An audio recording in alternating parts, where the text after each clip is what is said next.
live now. Shalom. You should be good. Shalom. Charlotte, nonetheless, through the spirit of fire and power by Yahweh. First and foremost, was give all praises, glory, and honor to Yahweh, Ba'ashem, Yahweh Shai, Ba'ashem, Rakakudash. Double honors to the elders and the apostles who bring millstone, who do well and teach well, and peace and blessings to the hopeful elect, pushing this word with our truth, righteousness, and sincerity. Shalom. Shalom. Amen. We're in the midst of this Martin Luther King's first day, man. That's what I know. And if you're in the know, you understand that this man was detrimental to the building of Israel, man. That's what I know. He helped get our people into a state where we were depending on Esau Edom, man. You know, he helped that whole integration movement began to lower the value of our people, man. That's right. Brother, good. Yeah. This is the quote that Martin Luther King had said, and it reads, "I fear I may have integrated my people into a burning house." So even when you think about what's happening now, man, our people, right? They're being led into a burning house too, man. You see that? And how is this place also going to burn by the ICBMs, man? You see that? This is why I read a book, right? Mr. Harvard, right? It's a false prophecy, Washington. I'm reading again. This is the quote Martin Luther King. He said, "I fear I may have integrated my people into a burning house." Now, mind you, this is toward the latter end of Martin Luther King's tyranny, as he was trying to integrate our race, our Israelites, into Esau's kingdom, into his hegemony, right? Because when you look into it, toward the latter end, he started to realize all of that shit was pointless. You know, none of that really meant anything at the end of the day, because throughout his whole clause and fight for, equal rights, right, he came to the realization that ain't how this devil worked, man. You know, if I could get a quick precept. This is the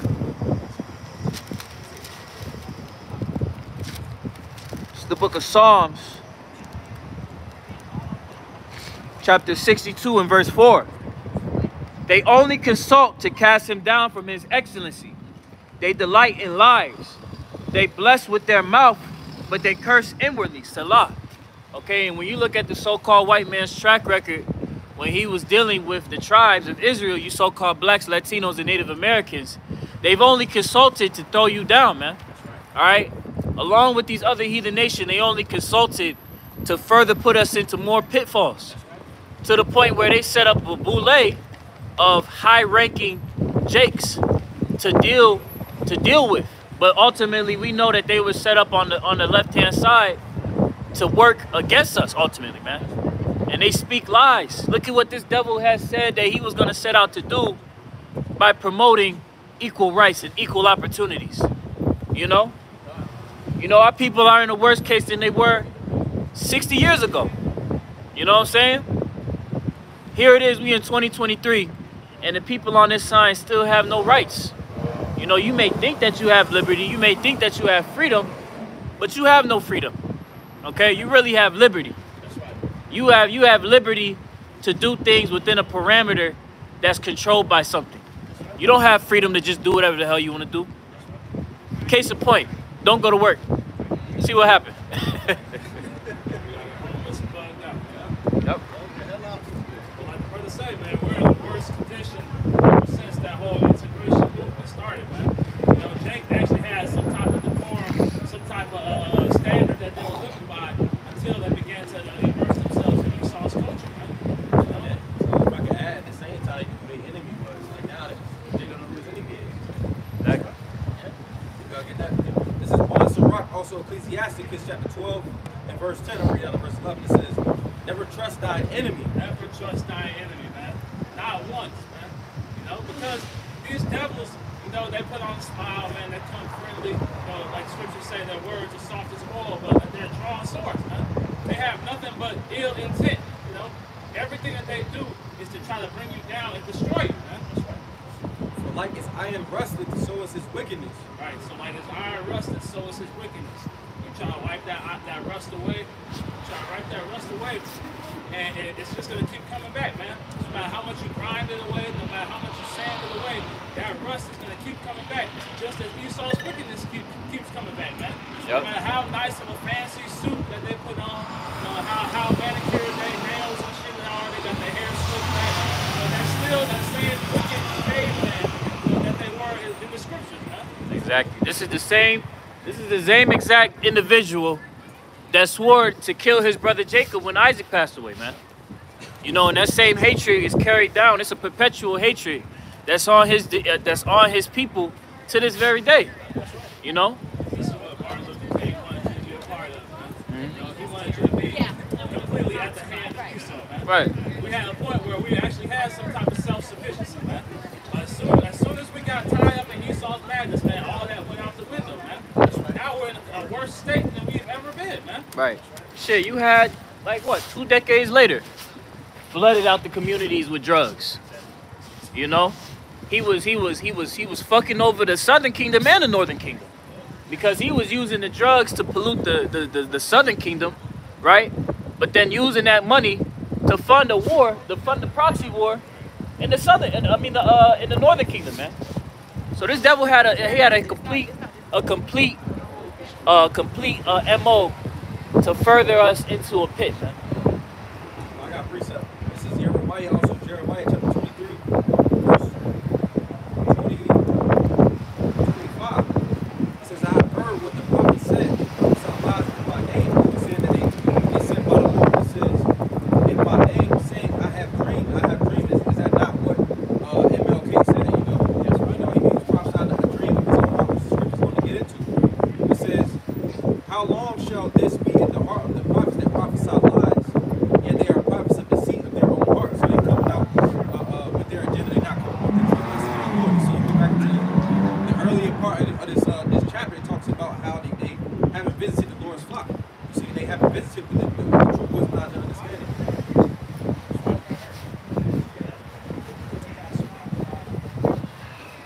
Back to verse 11. On Sirach 12 and verse 11, it says, though he humbled himself to go crouching. He humbled himself, you know. They put on this front as if they're, you know, humanitarians, you know, as if they care about the well-being of the people, as if they're doing these good works. Yet take good heed and beware of him. Beware, man. Why? Because he has nothing but ill intent, man.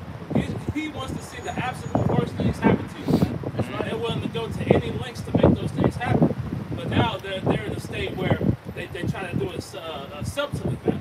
You know, it used to be where they could be out front, you know, with their agendas, man. But now, you know, they got to do them behind the scenes. They got to set up people like Martin Luther King, you know, to help forward these oppressions, man. Right. That's called overt and covert racism.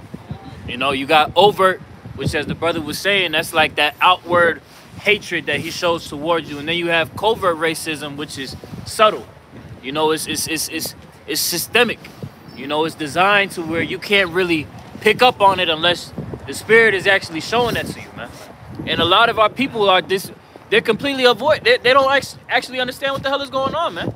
This man has designed this system to promote perpetual covert racism everywhere. The clothes, the music, the leaders.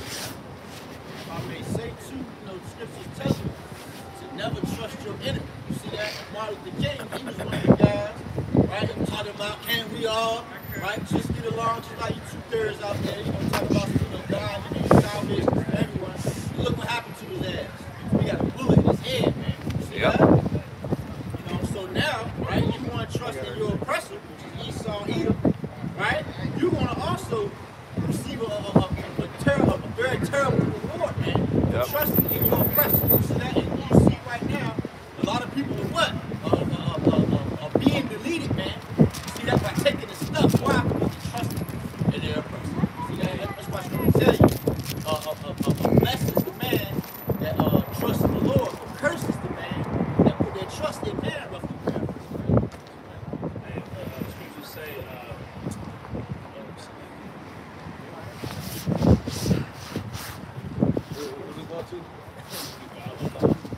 read the Bonsrat 12 and 11. The middle it says, "Yet take good heed and beware of him, and thou shalt be unto him as if thou hast wiped a looking glass. Thou shalt know that his rust hath not been altogether wiped away." So his true face is going to be shown, man, at the end of the day.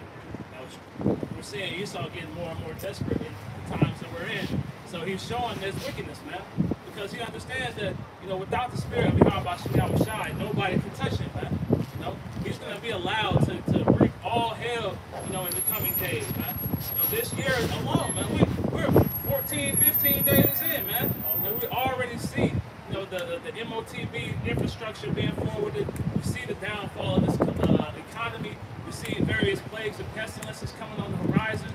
And it's all at the will of this devil, man. You know, Esau Edom, the so-called white race, is out here perpetuating this death culture. And this is what Martin Luther King ultimately wanted you to be a part of, man. Whether it was his will or the people who set him up's will, man. He was a pawn in order to lead our people into destruction. That's right. And look at the leaders of today. You know? Look at the leaders of today and look at where they mislead our people into. That's right. Why is it that none of our leaders, our quote-unquote leaders, warn our people of this MOTB infrastructure? Why is no one warning of the World Economic Forum meetings at Davos, the IMF, you know? Like, our people are completely in a state of delusion, man. They have no inkling of what's really happening on a global scale and how that's going to impact them. All they give a fuck about is Instagram, TikTok, Twitter, folly. Right. Niggas will break down a whole 16 bar. Diligent. Talking about motherfuckers had the metaphors and everything down pat. But when it comes to the truth of the gospel and understanding the world, the geopolitics and socioeconomics, we ain't saying you gotta be a fucking scholar, but have an understanding of what's happening. The scriptures say, be not unwise in a great matter or a small matter. You know? Yep. Sirach 5 and 15. Jeremiah 15. And we know. Just talk going into, you know, how our people have been led astray, man. This is the book of Jeremiah. It's the book of Jeremiah. And this is what? Jeremiah chapter 50. You want hold that sword? This is the book of Jeremiah chapter 50, and I'm just going to read verse 4. In those days, and in that time, said the Lord Yahweh Shai, the children of Israel shall come, and the children of Judah together, going and weeping, and shall go and seek the Lord Yahweh Shai in power. Our people are seeking answers, man. They're seeking for some type of resolution to what's going on out here, man.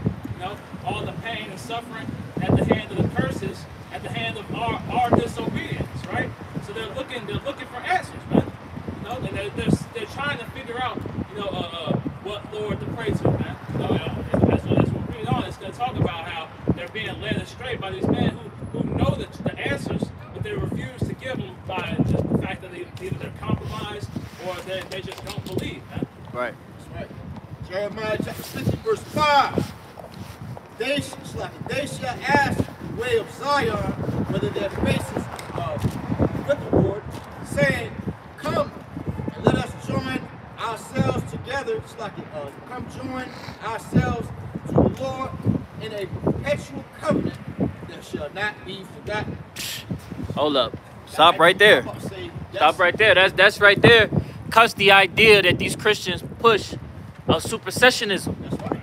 This is a perpetual covenant, That's right. meaning it's irrevocable. That's right. You can't change it. That's right. All right? That's right. And it was going to stand forever. So for these heathen that try to say that they can assert themselves into the covenant that the Lord made with Israel, they don't understand the scriptures. That's right. They err not knowing. That's right. That's right. Keep reading. Jeremiah chapter 50, verse 6. My people have been lost sheep. Their shepherds have caused them to go astray. Their shepherds, man, their leaders, their guides, the people who they put their what's the word, protection in their hands, man.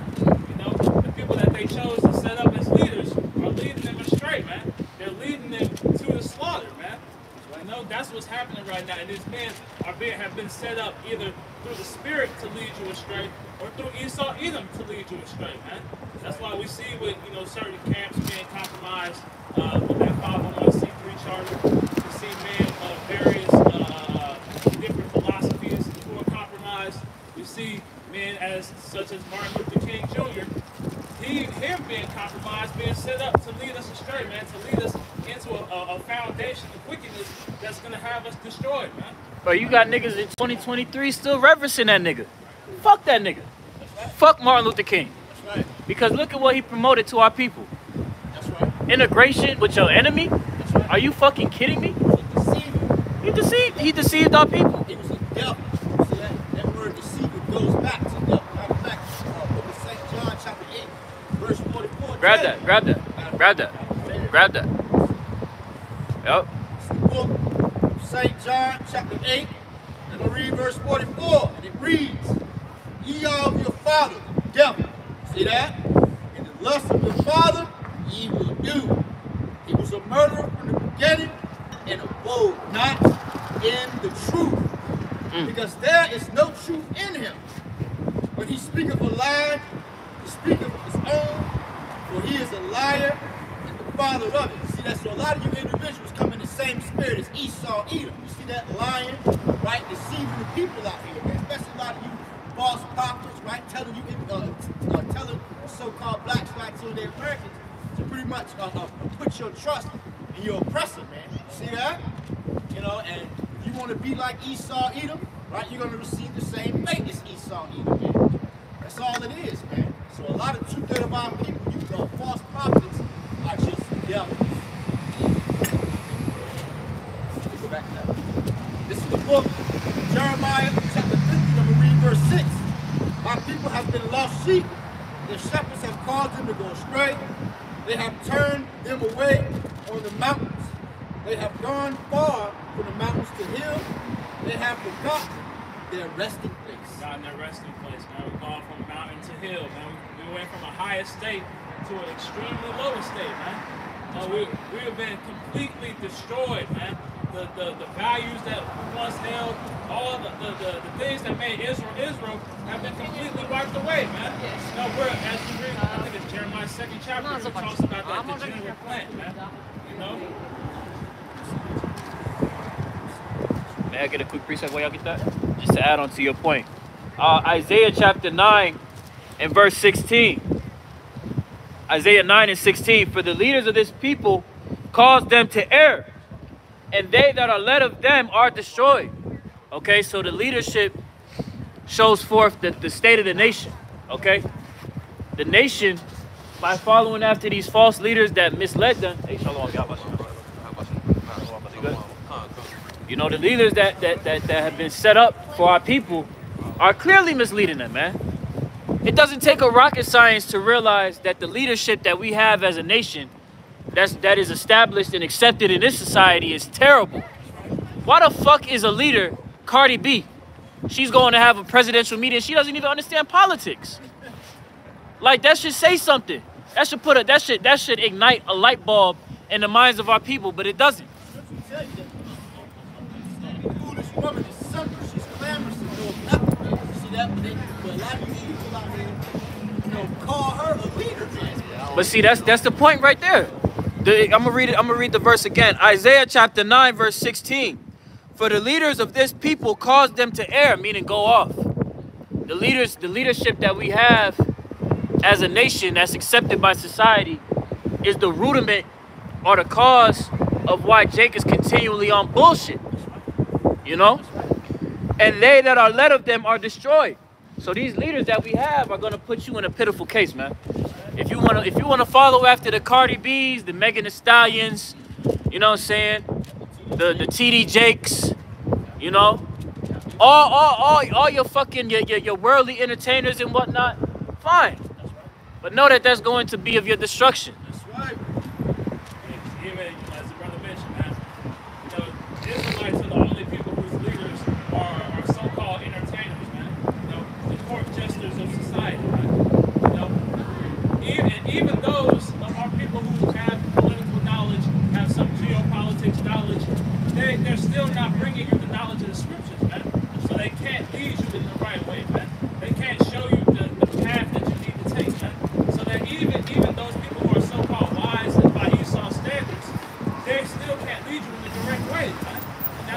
still be even death.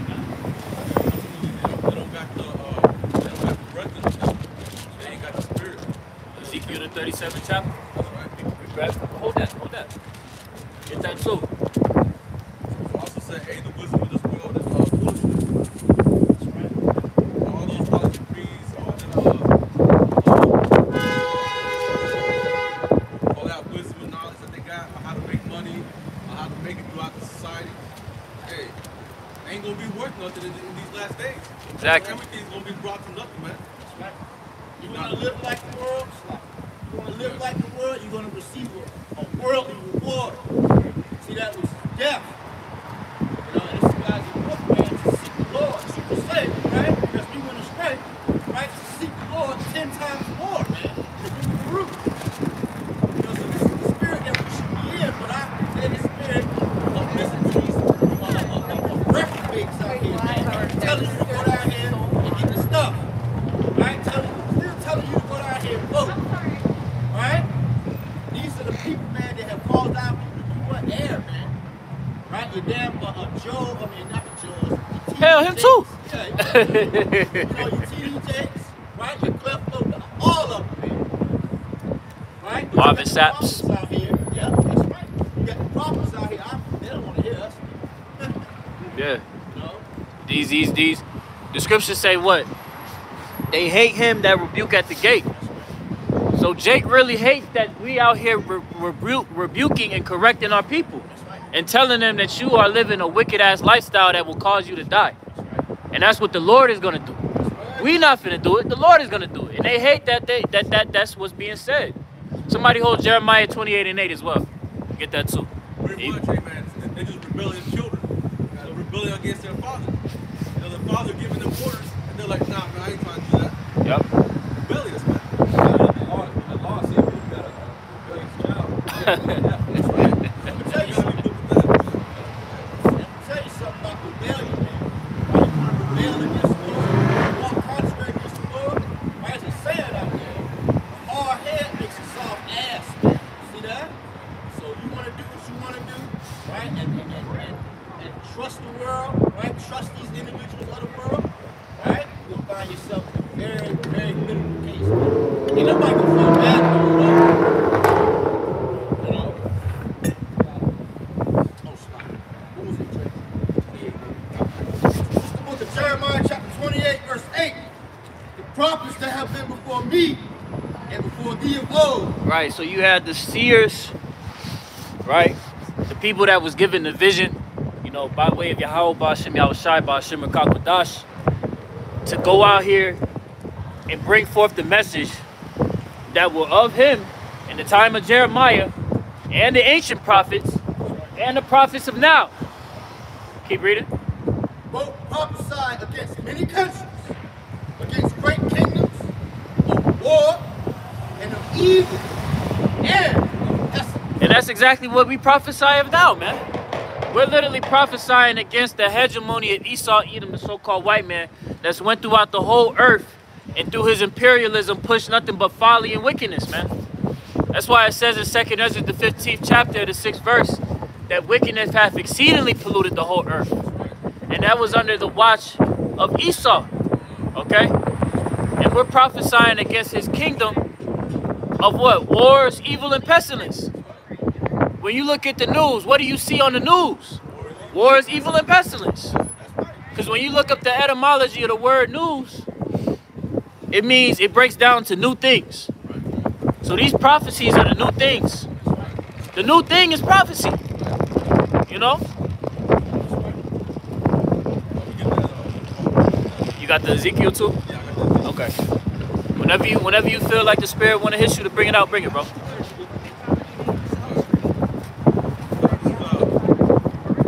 Ezekiel chapter 37. It's on the top.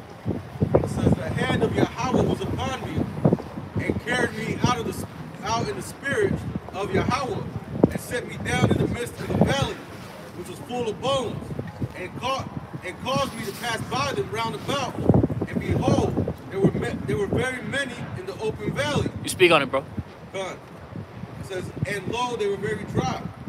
So right now Esau was getting into, man, it's going to go into that valley of dry bones, which is going to go into it right here. But to speak just to elaborate a little bit more, it's pretty much Israel in a dead state of mind. You know, the dry state of mind. They ain't got the spirit in them. They ain't got no hope. You know, just pretty much dead out here. So verse 3 it says, and he said unto me, Son of man, can these bones live? And I answered, O Lord power, thou knowest. Again he said unto me, prophesy upon these bones, and say unto them, O ye dry bones, hear the word of Yahweh. Thus said Yahweh power, the Lord power unto these bones. Behold, I will cause breath to enter into you, and ye shall live. And I will lay sinews upon you, and will bring up flesh upon you, and cover you with skin, and put breath in you, and ye shall live. And ye shall know that I am Yahweh. So I'm going to go into it right now here, verse 7. So I prophesied as I was commanded, and I prophesied, and there was a noise, and behold, it was shaking, and the bones came together, bone to his bone. So this is a time period whenever you saw Jacob pretty much rising up, gathering together, right? You know, realizing that they have a common enemy, which is Esau. You know, during the time period of the Black Panthers, the time period of the Brown Berets, the Young Lords, that was a time period where Jacob was gathering together because they were realizing they were being oppressed by Esau. Right. It says, and behold, verse 8, and I beheld, lo, the sinews and the flesh came up upon them, and skin covered them above, but there was no breath in them. Those, so what they call revolutionaries at the time, you know, they didn't have the spirit in them. So it all came to naught, man. It all failed. Right. You know, you saw the CIA, you saw the movie Judas and the Black Messiah. You know, Esau infiltrated Jake's organization. Yeah. Hey, and that speaks to what we were discussing earlier at the top of the camp. You know, you had Martin Luther King that was established to have Jake fit the status quo, Right. to want to indoctrinate them into Esau's hegemony even further, right? All under the guise of equal rights. Right. But look at us now.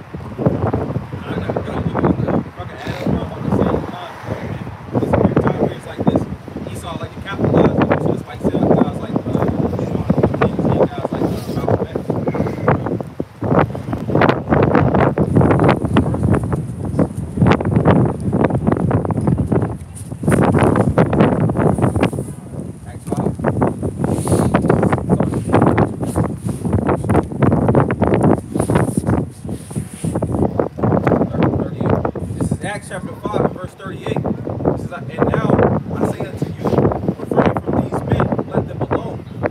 For if this counsel or this work be of men, it will come to naught. Right. But if it, So if this council be a man, it will come to naught, man. That's why, as the brother Yeshaya mentioned, all these other revolutionaries, you know, whether this be Martin Luther King, Malcolm X, Marcus Garvey, Fred Hampton, all these men, everything they did failed, man. You know, and eventually, ultimately, it was Esau using them to divide our people, man, to remove whatever zeal that they had towards, you know, understanding who their true enemies are, man.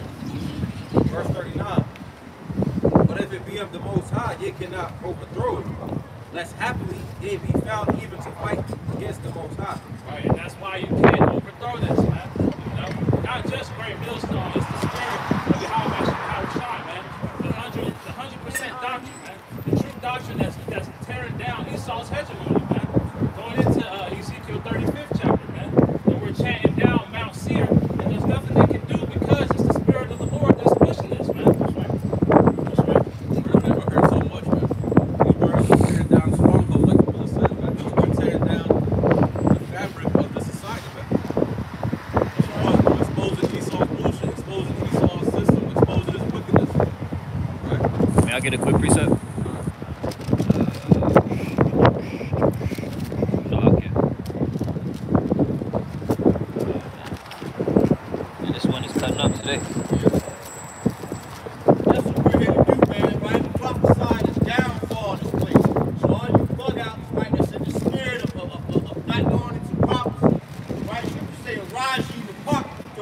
be arrested. This place is polluted, man. You see that? So we're here to prophesy a downfall. Nowhere in the scripture doesn't talk about in the latter days how we're praying for this place, man. You see that this place here is when it's getting ready to go out, man.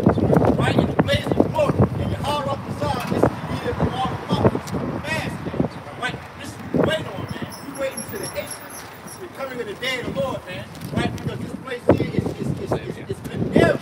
Right? Scripture say that because of unrighteousness is injury and riches got by the sea, this place here is being translated from one people to another. So we got this. This is why it's our job to prophesy the downfall of the place, man. Just like Esau said, raise it. We're saying raise it, man. That's right. That's right. Raise it to the ground. See that? This place here is ready to be raised to the ground, man. It's going to be completely destroyed by fire. See that? This is Isaiah chapter 25 and verse 7. Salakia. Isaiah 25 and 7. And he will destroy in this mountain the face of the covering cast over all people, the veil that is spread over all nations. Okay? So ultimately, Esau's hegemony is being exposed at a high rate through the Spirit. You know? You got it. We live in a day and age where Esau can't even. It's not all cracked up to be an Edomite any longer. You know, like that scene from Get Out. You know, that Edomite. He was like, black is the new. It's the new in. It's the new trend. You know, black is in fashion, right?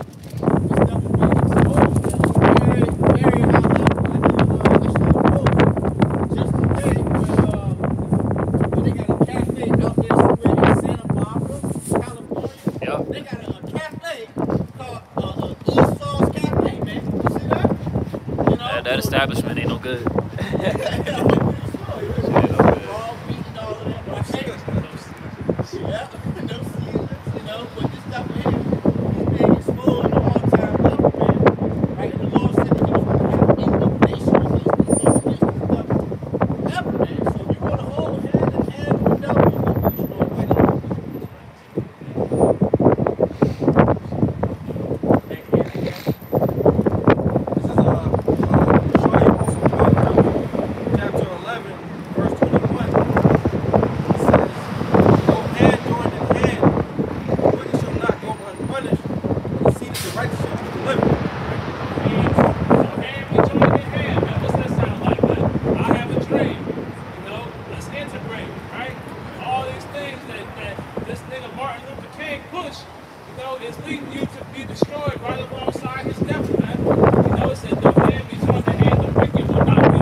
All they shall speak and say unto thee, art thou also become weak as we? Art thou become like unto us? Hey, so now we see Esau's power diminish, man. We see Esau become weak. All the nations are rising up and they're calling this motherfucker out there. Yep. And the true hatred these nations have toward Esau is going to be very manifest, man. The only reason they're not completely coming against this devil because he's the only thing keeping them rich and wealthy, man. You know, them taking hold of these Babylonian ways is what has them in high seats of power, man. You know, and they think that they're going to be able to overtake them, but you understand the prophecy that that's not going to happen, man. The only one that can take down Esau Edom is Yahweh Hashem Yahweh Shai, man. Yep.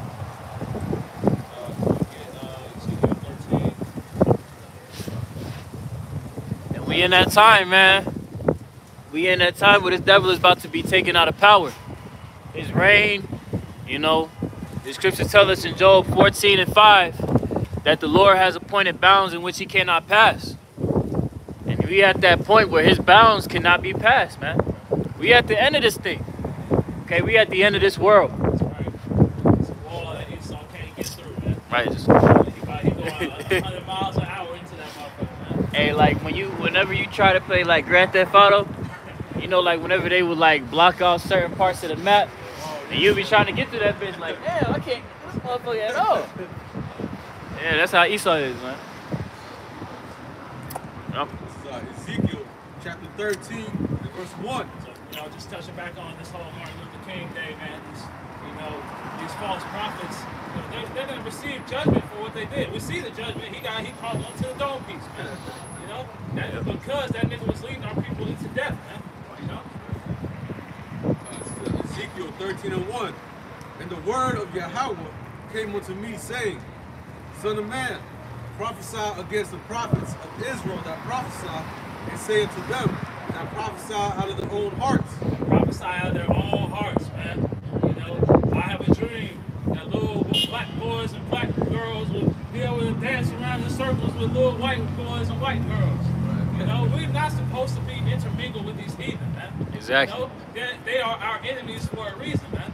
And we see over and over again in the scriptures that the Lord told our people not to be amongst these people because we will take on to their ways, man. Jake is very impressionable as brothers go into, man. Exactly. Jake, absorbs whatever the culture is that they're around, man. So with us being around Esau for so goddamn long, we're turning into fucking Edomites, man. Yep. Just look at whenever segregation was in place, how Jake was rising up, creating their own banks, getting their own business together. Esau was scared. So he had to, destroy all that. And that's why they had to set up Martin Luther King and Malcolm X and all these other guys to try to, bring our people down. Yep. Continuing on, Ezekiel 13, and I'm going to read the last one of verse 2. It says, Hear ye the word of Yahweh.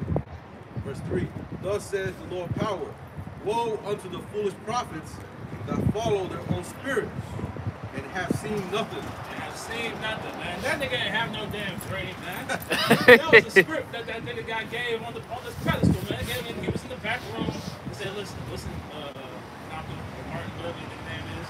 They said, just read this. It's gonna get the people riled up. This is gonna be your magnum opus, man. This is your crowning achievement. Just watch, just wait. And that's what they told him, man. He went out there and spewed that madness on the microphone. And now we're seeing the results, of our people being commingled in to Esau's system, man. And like I said, you read again, Verse Ezekiel 13 and 3. Thus said Yahweh, Woe unto the foolish prophets. Oh, death and destruction unto you, man. That follow their own spirit and have seen nothing. They have seen nothing, man. These men have seen nothing, and they're leading our people to the slaughter. Whether it be Martin Luther King who got killed, Malcolm X who got killed, Fred Hampton who got killed. What's another one? Shit, Black Lives Matter co-founder, cousin. Shit. Yeah, all that shit, man. All that shit is gonna be a knot, man. All these people are getting judged, man. The Lord is reserving, even these other upper echelon false prophets for even worse judgments, man. God. I just want to make mention of Martin Luther King's speech. I believe his speech was written by the Small Hat. Yeah.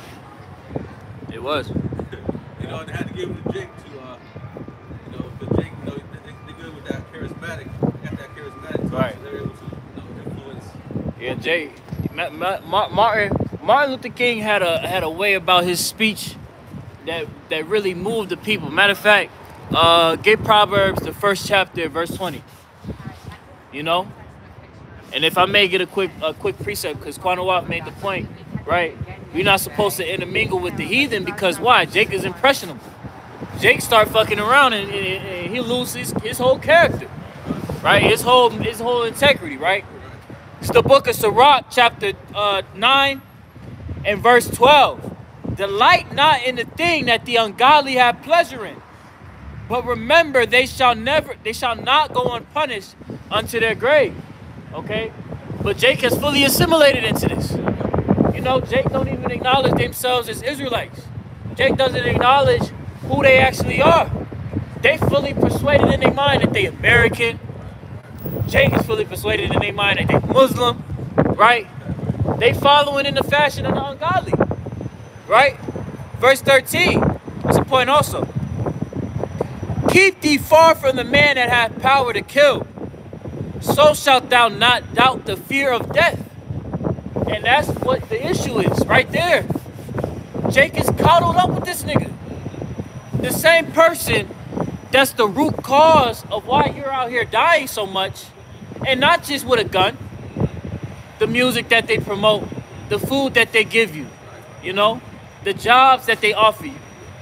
All of these attribute to your death, ultimately the promotion of sin, you know. And if thou come unto him, make no fault, lest he take away thy life presently, okay? And Jake doesn't have that understanding again because they don't see him as an enemy. They don't see Esau, Edom, the so-called white man, as an enemy today. They say, you know what? Times have changed. It's okay. He's changed. He's not the same guy. Nah, it's the same. That's the same wicked individual, just reborn. Right. Continuing on. Remember that thou goest in the midst of snares. Okay. So when you go before your enemy, when you're in the midst, walking around Esau, Edom, you're in the midst of snares. He got everything set up to try and entrap you and put you into a pitfall. You think you stepping and you just walking around. It's a whole bomb on the ground right there. You ain't see that? Indiana Jones, right? Exactly. Hey. We walking around. It's Real spell. booby trap snares. It's goddamn falling spikes. There's bees and snakes. Yup. It's all types of shit that Esau has laid out, you know, to trap you and to snare you, to ultimately hold you down to keep you from how much you down shot, man. Yup. Remember that thou goest into the midst of snares, and that thou walkest upon the battlements of the city. That's pretty much the point right there, man. Right.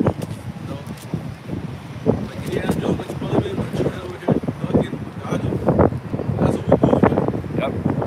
To avoid these snares and traps, like the scripture says, we're not aware of Esau's devices. Right. See, the only way that you can really like make it through it, you have to be dwelling with Yahweh Hashem Yahushai. The scriptures say that he's a light unto our feet.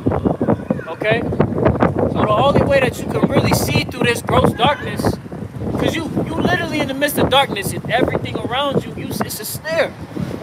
You see what I'm saying? Stepping on quicksand. Exactly. You stepping on quicksand, you stepping on a fucking bomb, you stepping on a fucking a bird's nest that got a fucking, I don't know, some bullshit up in it that'll kill you. You just, right, two buildings just smash your ass. That's this world, though, man. That's us being out here in the midst of this wickedness, man. Yup. It's all set to have us all short. Yup.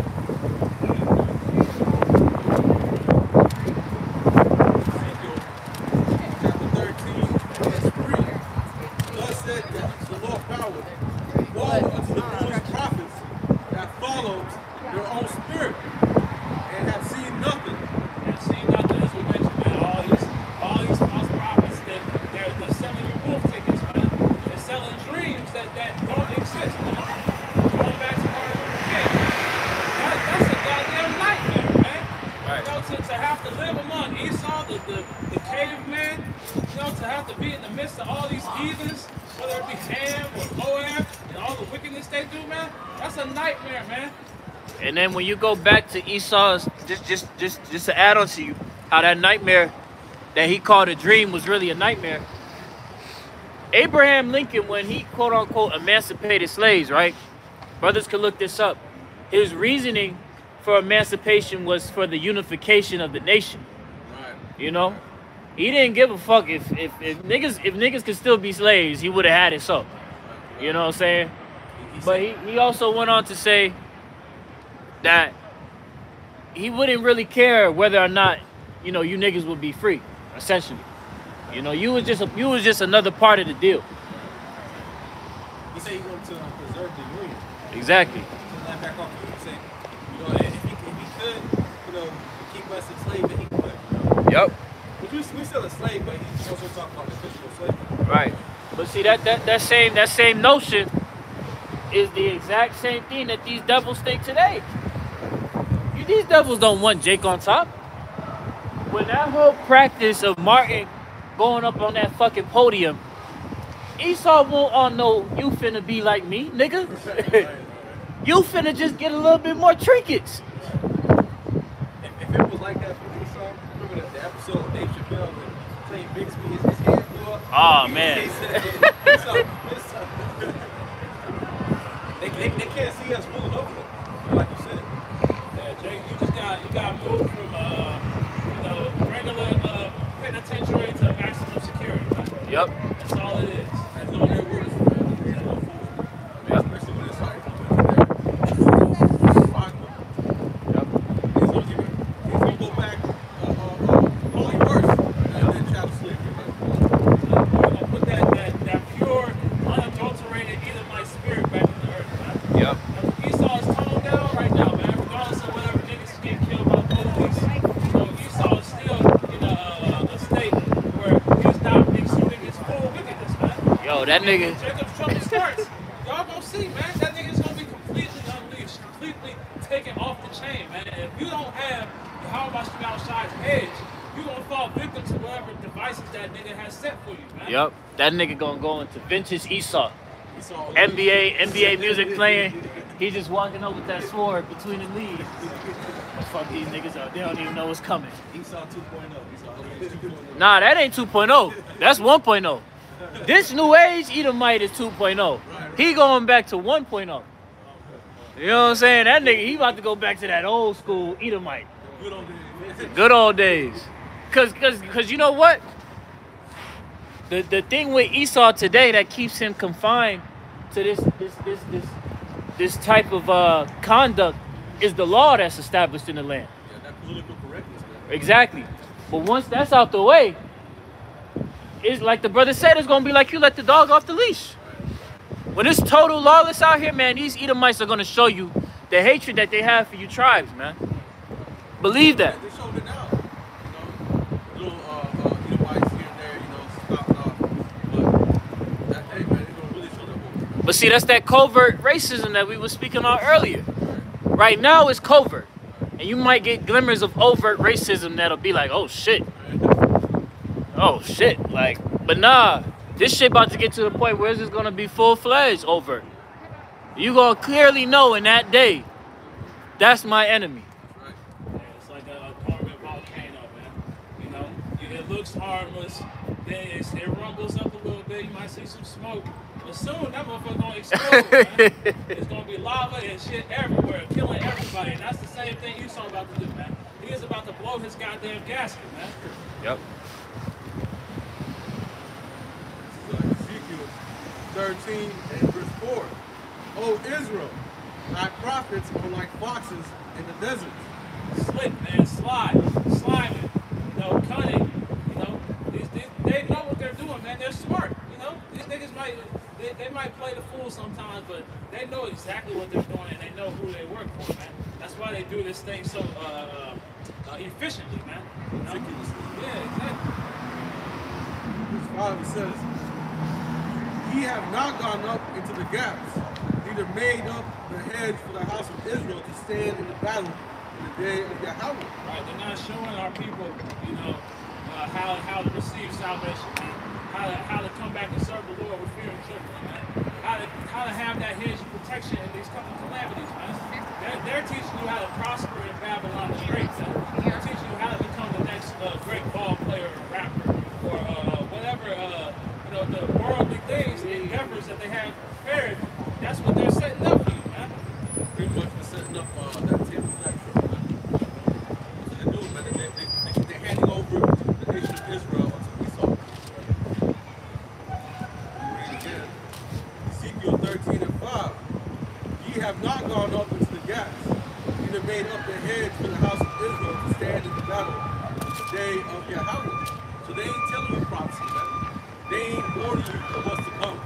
They ain't telling you of the incoming pretty much perils, dangers, right?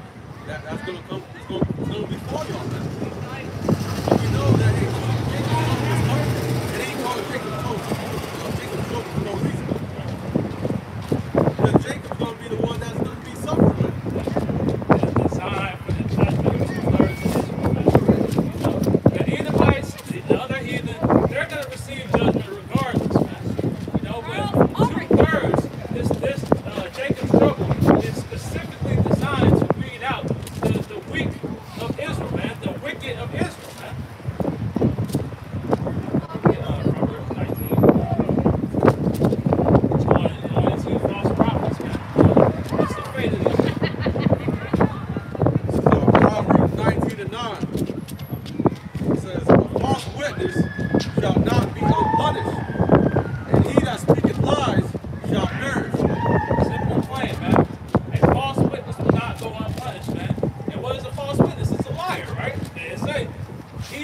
speaketh lies shall perish, man. In a multitude of ways, man. So we see various false prophets being put to death, man, or going through judgments that the Lord has set for them, man. You know, whether you go to jail for the rest of your life, you know, and now you got to deal with that. Whether you teeth of wild beasts, that scriptures talk about, all these things are being prepared for you false prophets, man. Your T.D. Jakes, your Creflo Dollars, Geno Jennings, all these men, should they not repent, are going to perish, man. And their congregations are following them right into that pit, man.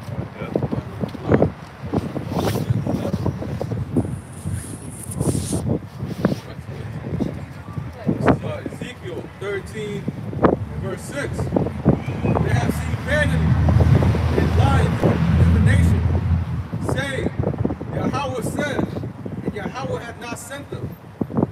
And they have made others to hope that they would confirm the word. They have seen vanity, man. They have seen lying divination, man. They believe that what they're doing is going to help save our people, man. You know, Jake has a zeal, but not according to knowledge, man. So even the men, as we went into, like, what's his name, Marcus Garvey or Fred Hampton, all these men, though they had good intentions, it wasn't pushed by the Spirit, man. So that was a lying divination, man. That was a vain thought, man. You know, because anything that has you trying to forward yourself into society is vanity, man. King Solomon wrote about that, man. You know, as he said, vanity, all this vanity, man, it profited nothing. You know, the only thing that's profiting is these scriptures, man. These prophecies. You know, that's the only thing that's going to profit in these times to come, man. And we're going to see that be made manifest soon, man. Lord willing, as the elder apostle Tahar coined the year, the hopeful year that all the prophecies come to pass, man. You know, we're going to get to see, you know, all these things be made manifest, man.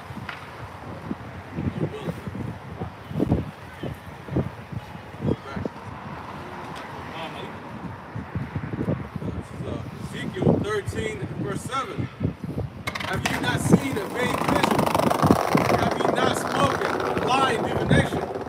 Whereas ye say, Yahweh saith it, albeit I have not spoken. Right, these men are speaking, you know, lies on the behalf of the Lord, man. You know, they're saying, you know, the Lord told me this, man. You see that specifically with these what's the word? Yeah, these pastors, yeah. These plantation Christianity pastors out here, you know, they're saying, oh, the Lord told me you need to do this.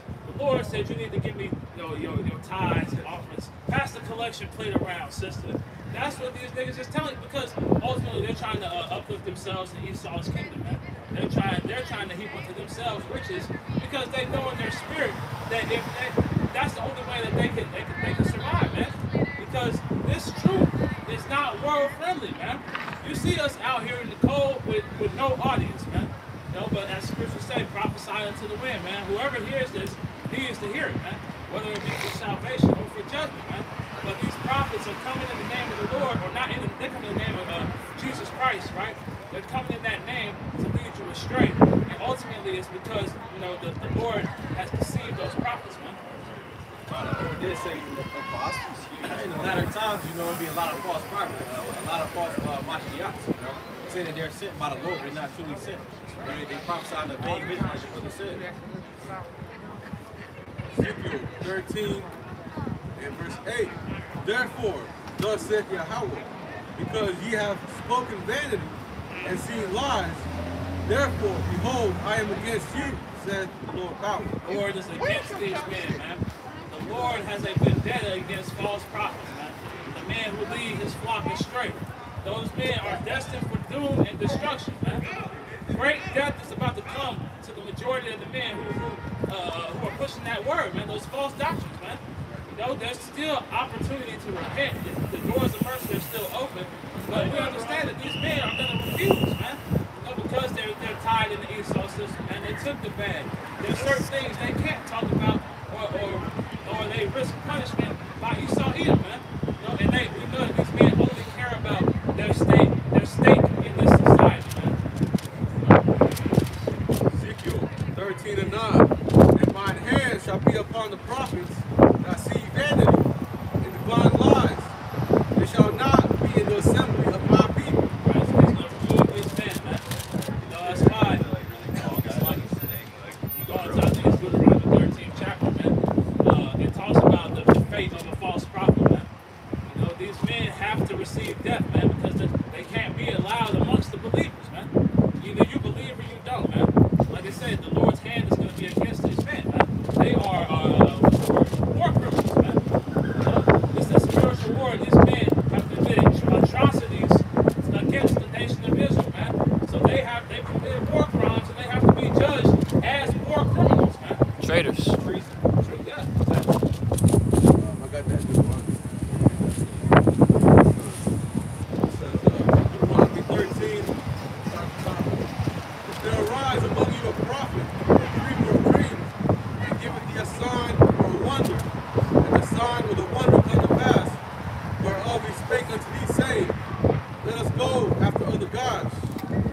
thou hast not known, and let us serve them.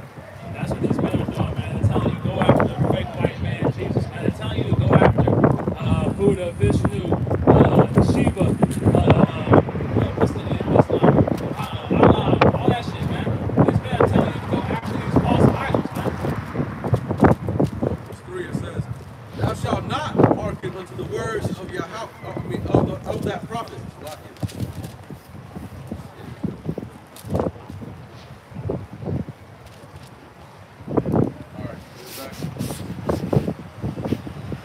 Deuteronomy 13 and verse 3.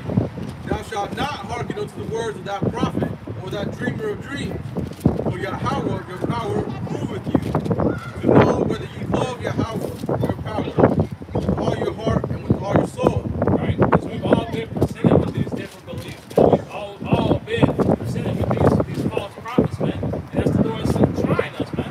See if we'll fall victim to those various philosophies, man. Now, they've all been presented out here, but the truth is what's gathering in the sheep, man. You know? Verse 4 it says, you shall walk after Yahweh your power, and fear him, and keep his commandments, and obey his voice, and ye shall serve him and cleave unto him. Verse 5, the point. And that prophet, or that dreamer of dreams, shall be put to death. Simple. Shall be put to death, man. It's the only thing that's just awaiting these false prophets is death, man. That's the righteous indignation of Yahweh Shai, man. Is that he brings death to the men who are leading the flock astray, man. Going back to this nigga Martin Luther King, man. You know? That nigga led the whole nation to destruction, man. You don't know how many people have fallen at the hands of the fact that we've been integrated in this society, man. You know, it's been like I mentioned, man, war crime levels, man. You know, anything that Esau has done to our people, still it matches up to that, man. You know, we understand that he was set up ultimately, right, by Esau. So it's all, you know, that scheme, that plan to lead our people astray, man. But that nigga, he was a false prophet, and he got a false prophet's support. Because he has spoken to you, because he has spoken to turn you away from Yahweh your power, which brought you out of the land of Egypt.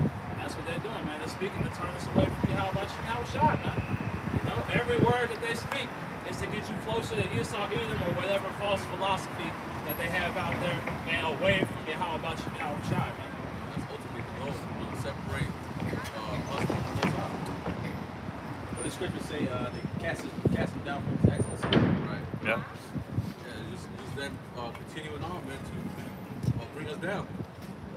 Because they know if we with our power, man, we're vulnerable. Judah chapter 5 and verse 17. This is Judah chapter 5 and verse 17. It says, and whilst they sin not before their power, they prospered, because the Most High that hateth iniquity was with them. But when they departed from the way which he appointed them, they were destroyed in many battles very sore, and were led captive into a land that was not theirs, and the temple of their power was cast to the ground, and their cities were taken by the enemies. But now they are returned to their power, and are come up from the places where they are scattered, and have possessed Yerushalayim, where their sanctuary is, and are seated in the hill country, for it was desolate. That's what we're in the midst of right now, man. You know, we're coming back to our power, man. And our power is going to defend us in these coming times, man. He's going to defend us from Esau. He's going to defend us from plagues and pestilence. He's going to have that hedge of protection over us when he sends that nuclear fire, man. You know, those apparitions. You know, Lord willing, we be of that elect number. You know, we're going to receive protection in those days, man. You know, but as the brother read, when we went away from our power, when we've been drawn away, as we're going into, we receive no protection. We're completely at the will of our enemies, man. And so us being at the will of our enemies and then ultimately integrating into our enemies, man, that's why we're in such a destroyed state right now, man. May I get a precept? This is the book of Baruch, chapter 4 and verse 6. Ye were sold to the nations not for your destruction, but because ye moved Yahweh Bashem Yahushai to wrath, ye were delivered unto the enemies. For ye provoked him that made you by sacrificing unto devils, and not to Yahweh Bashem Yahushai. And to this very day, this is the conduct of Jake. You still provoking the Lord by sacrificing unto idols, you know, by sacrificing and exalting Esau Edom as your idol, you know. Verse 8, ye have forgotten the everlasting power that brought you up, and ye have grieved Jerusalem that nursed you, you know. So hey, you are perpetuating this continual problem that Jake has, man. All right, we in this problem, right? Ultimately on the Lord's time, but it's like, damn, Jake, get your shit together, you know. It's Roots 3 and 10. How happened if Israel that thou art in thine enemy's land and waxing old in a strange country, that thou art found dead, right, man? Because these people around here, man, they spiritually dead, man. If anything that's not of Yahweh Shah is dead, you know. That thou art counted with them that go down to the grave, man, right, man? Because we weren't meant to die, you know. But because we keep sinning and going off and going against our power and going against our natural way, that's why we die now. Thou hast forsaken the fountain of wisdom, for if thou had walked in the way of Yahweh, thou wouldest dwell in peace forever. Right? All these other ways that we know peace no rest in. You know, all that comes from the sin's death. He wasn't trying to spend the night. He was just trying to like go over Alex's and watch the game. Jeremiah, also Jeremiah chapter 2 and verses 10 and 13. It says, this Jeremiah 2 and 13, for my people have committed two evils. They have forsaken me, the fountain of living waters, and hewed them out cisterns, broken cisterns that can hold no water. Right, that our people have forsaken Yahweh Shai, and then in the midst of that,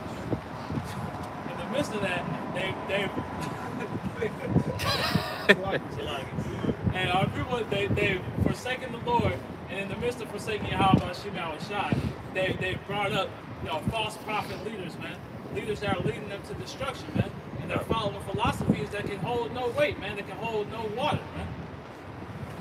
Is Israel a servant?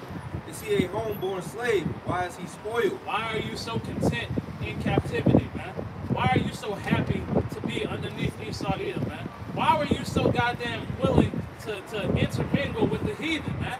You know, because you have that slave-like mentality, man. You don't, as the brother went into, man, you don't see yourself in rulership, man. You don't have your mind set on kingly things, man. You're happy getting Esau's scraps, man. So that's why Jake, even though Jake talks about how they wanted to keep like Wall Street, or how they wanted to keep, you know, Rosewood, or all these other places, man. We kings, brother. You was a king. But they talk about these things, but then they willingly went into subjugation again, man. You know, through that integration, man. Yep. Jump to 19. Verse 19. Jeremiah 2 and 19. Thine own wickedness shall correct thee, and thy backsliding shall reprove thee. Right, so that's why we see our people going through these various things, man. That captivity that we've been in under Esau's hand, man.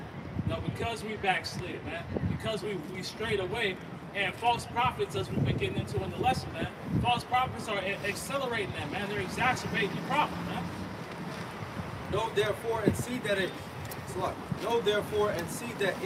is an evil thing and bitter that thou hast forsaken the Lord thy power, and that my fear is not in thee, said the Lord God of hosts. Right, it's an evil thing, man. It's a bitter thing. And what's America go back to, man? Bitter, man. You know, this has been the most bitter captivity on the face of the earth, man.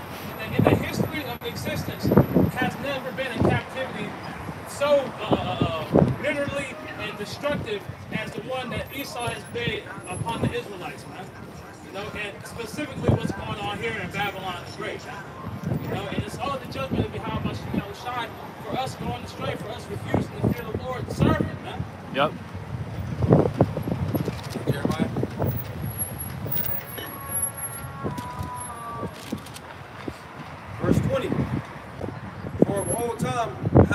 loosen thy yoke and burst thy bands, and thou saidest, I will not transgress. When upon every high hill and under every great tree, thou wanderest playing the harlot. But there's just so much stuff From more. captivity, man. On a multitude of occasions, man. Chiefly the freedom from Egypt, but you go through the book of Judges, man. We were underneath the heel of these heathens, you know, in various forms and fashions, man. The Lord removed that from us, man. He freed us from those, man. He broke those bands, man. And what is to do? They continue to go playing the harlot with these other philosophies, man. They continue hearkening after the false messages of these false prophets, man. You know, all these messages, the false divinations and visions, man. Our people kept falling victim to that. And we see that happening in today's society, man. We see that happening even more, you know, through Islam, Christianity, you know, us being integrated into the societies we keep going into, man, through Martin Luther King or Malcolm X and all these other so-called activists, man. You know, all these things are us, you know, coming back and harkening unto idols, man. Exactly. It's Nehemiah 9:24. So the children that went and possessed the land and subdued us before them, the inhabitants of the land, the Canaanites, and gave us them into their hands, and their kings and the people of the land, that they would do with them as they would. Right, man? So the Lord, He gave us land, He gave us slaves, man. You know, That's He set us right. up on high, man. You know? And they took strong cities and fat land and possessed houses full of goods, well-big vineyards, olives, fruit trees, abundance, and they did eat and were filled and became fat and delighted themselves in thy great goodness. Right, man? Jake was eating good, man. For the short period of time he was following up the house by some shop. Nevertheless, they were disobedient and rebelled against thee, and cast thy law upon their necks, and slew thy prophets which testified against them, and turned them to thee, and they wrought a great provocation.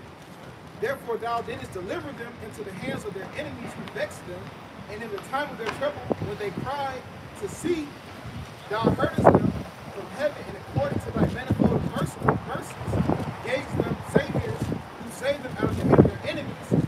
But after they had rest, they did evil again before thee. Therefore liftest thou them in the hand of their enemies, so that they had dominion over them. Yet they returned and cried unto thee, and thou heardest them from heaven, and many times didst thou deliver according to thy mercies. Hey, Jake was a habitual line stepper, man. Jake would get delivered and go back, get delivered again and go back repeatedly, man. You know, That's why the Lord was like, why be strucken anymore? Like, damn. Niggas is ridiculous. like, y'all just gonna keep going. I'm not gonna keep coming back and saving y'all asses, man. Yep. You know, he said, I'm gonna put you into the worst captivity that you ever seen, and then, you know, and only then will I come back and redeem you, man. Yep. He not even redeeming everybody. He redeeming a small portion. And that small portion is going to set the standard for the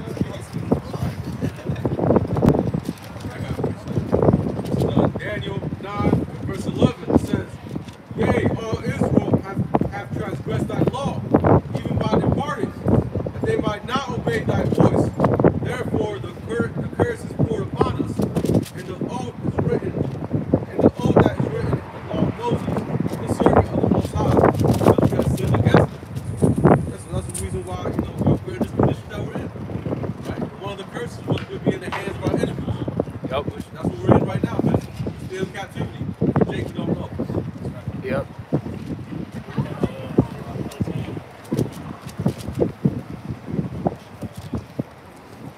We just touched on these false prophets, man. These men who led our people astray, led us, you know, in circles through the wilderness. You know, those men who were scoffing against Moses in that time are the same men who are leading us to the pit of destruction, leading to the slaughter in today's time. Yep. Numbers chapter 13, verse 5. It says, And that prophet, or that dreamer of dreams, shall be put to death, because he has spoken to you.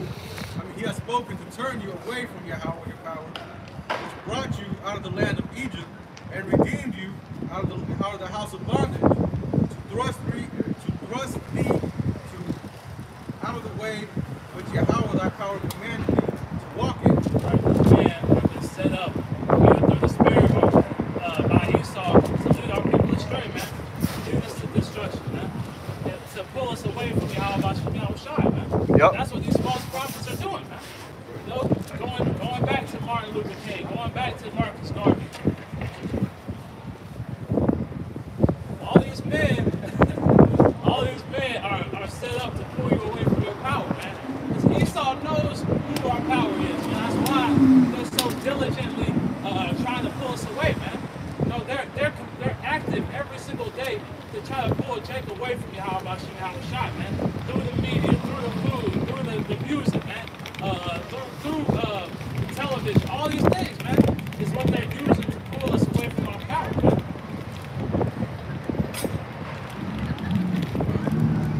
Deuteronomy 13, finishing off verse 5. It says, so shalt thou put the evil away from the midst of thee. Verse 6, if thy brother, the son of thy mother, or thy son, or thy daughter, or the wife of thy bosom, or thy friend, which is as thine own soul, entice thee secretly, saying, let us go and serve other gods. Right, and that's what's going on right now, man. You know, our people, you know, you might not be actively in the Christian church, you might not be actively Islam, man, but your friends and family, you know, are trying to entice you, man. Your friends and family are out here trying to pull you away, man. It's like, oh, I'm gonna go march on Washington. I'm gonna go. We're gonna go walk on Selma. You know, going back to Martin Luther King, man. You know, all these manners of different things are pulling you away from the Lord, man. And Right. it's you serving idols, man. They can easily be persuaded, man. You know, scripture say, ain't called not a multitude to do evil.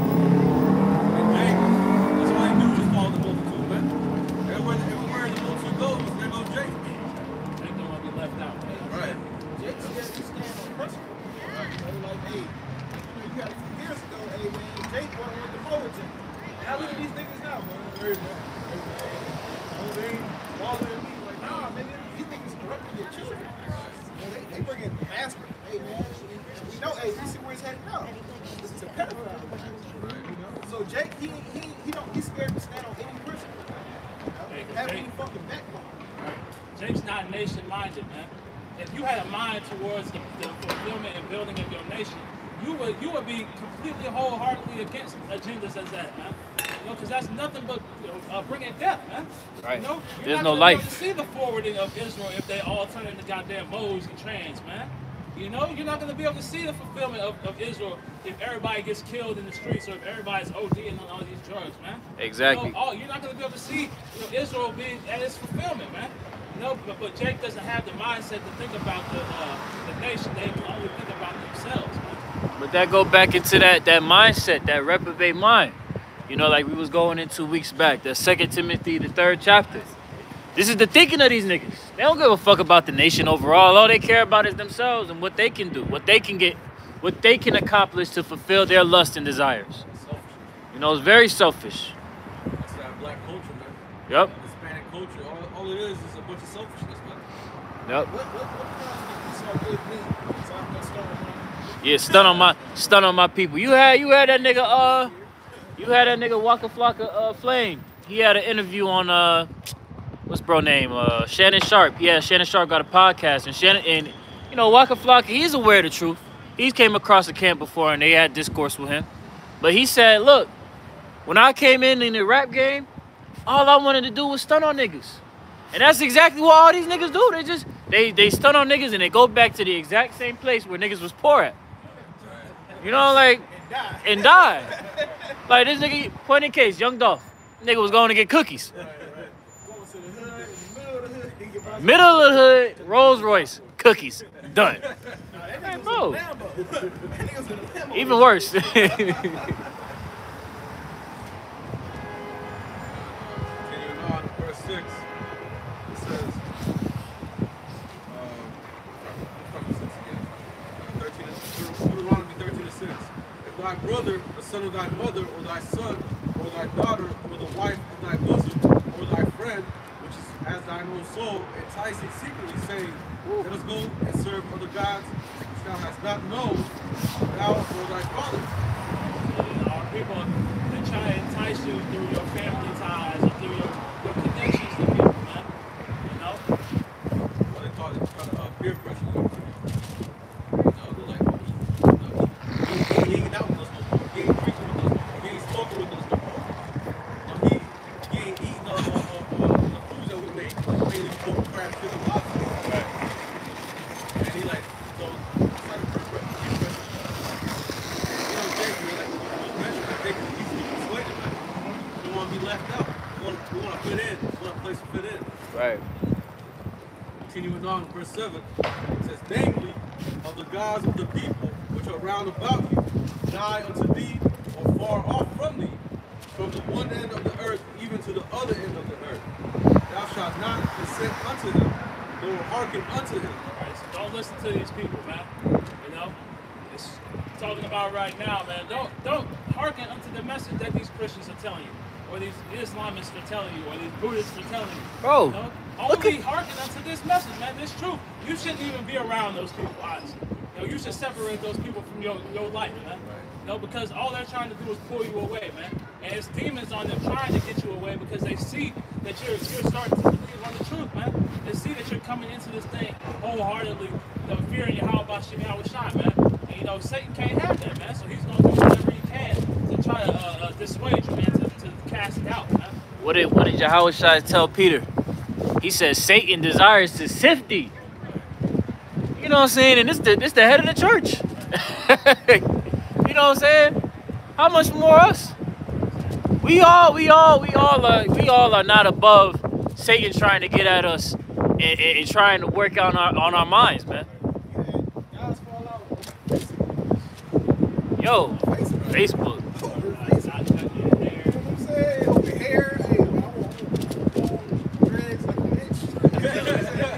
Hey, you know, you got guys falling out over anything, man.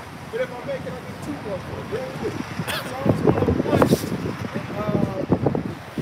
starting verse 2. I will behave myself wisely in a perfect way. All the down things that come unto me. I will walk within my house with a perfect heart. Right? When you come to this truth, man, you got to do it for the right reasons. It's beneficial for us. I will set no wicked thing before my eyes. I will hate the work of them that turn aside. It shall not cleave to me. Right? So the evil works, man. We know that social media shit is goddamn evil, man. We know the evil works of this world. Right. So that's why, hey, man, you ain't supposed to be so cleave to it that you would even think was even true. Bro, that shit is a damn a median for demons to pop out of, man. A forward heart shall depart from you. I will not know a wicked person. Right? So a forward heart will depart from you, man. You know, if you was really in this truth, man, hey, you won't even know, man. That's why the brother said, hey, man, you know, family, damn, he don't come around no more. Hey, man, niggas gonna drag you out the spirit. Hey, we know how it is. I mean, you know, That shit draining. you know what I'm saying, right? We ain't over righteous, but if we goddamn, we know how being around our family too long to get.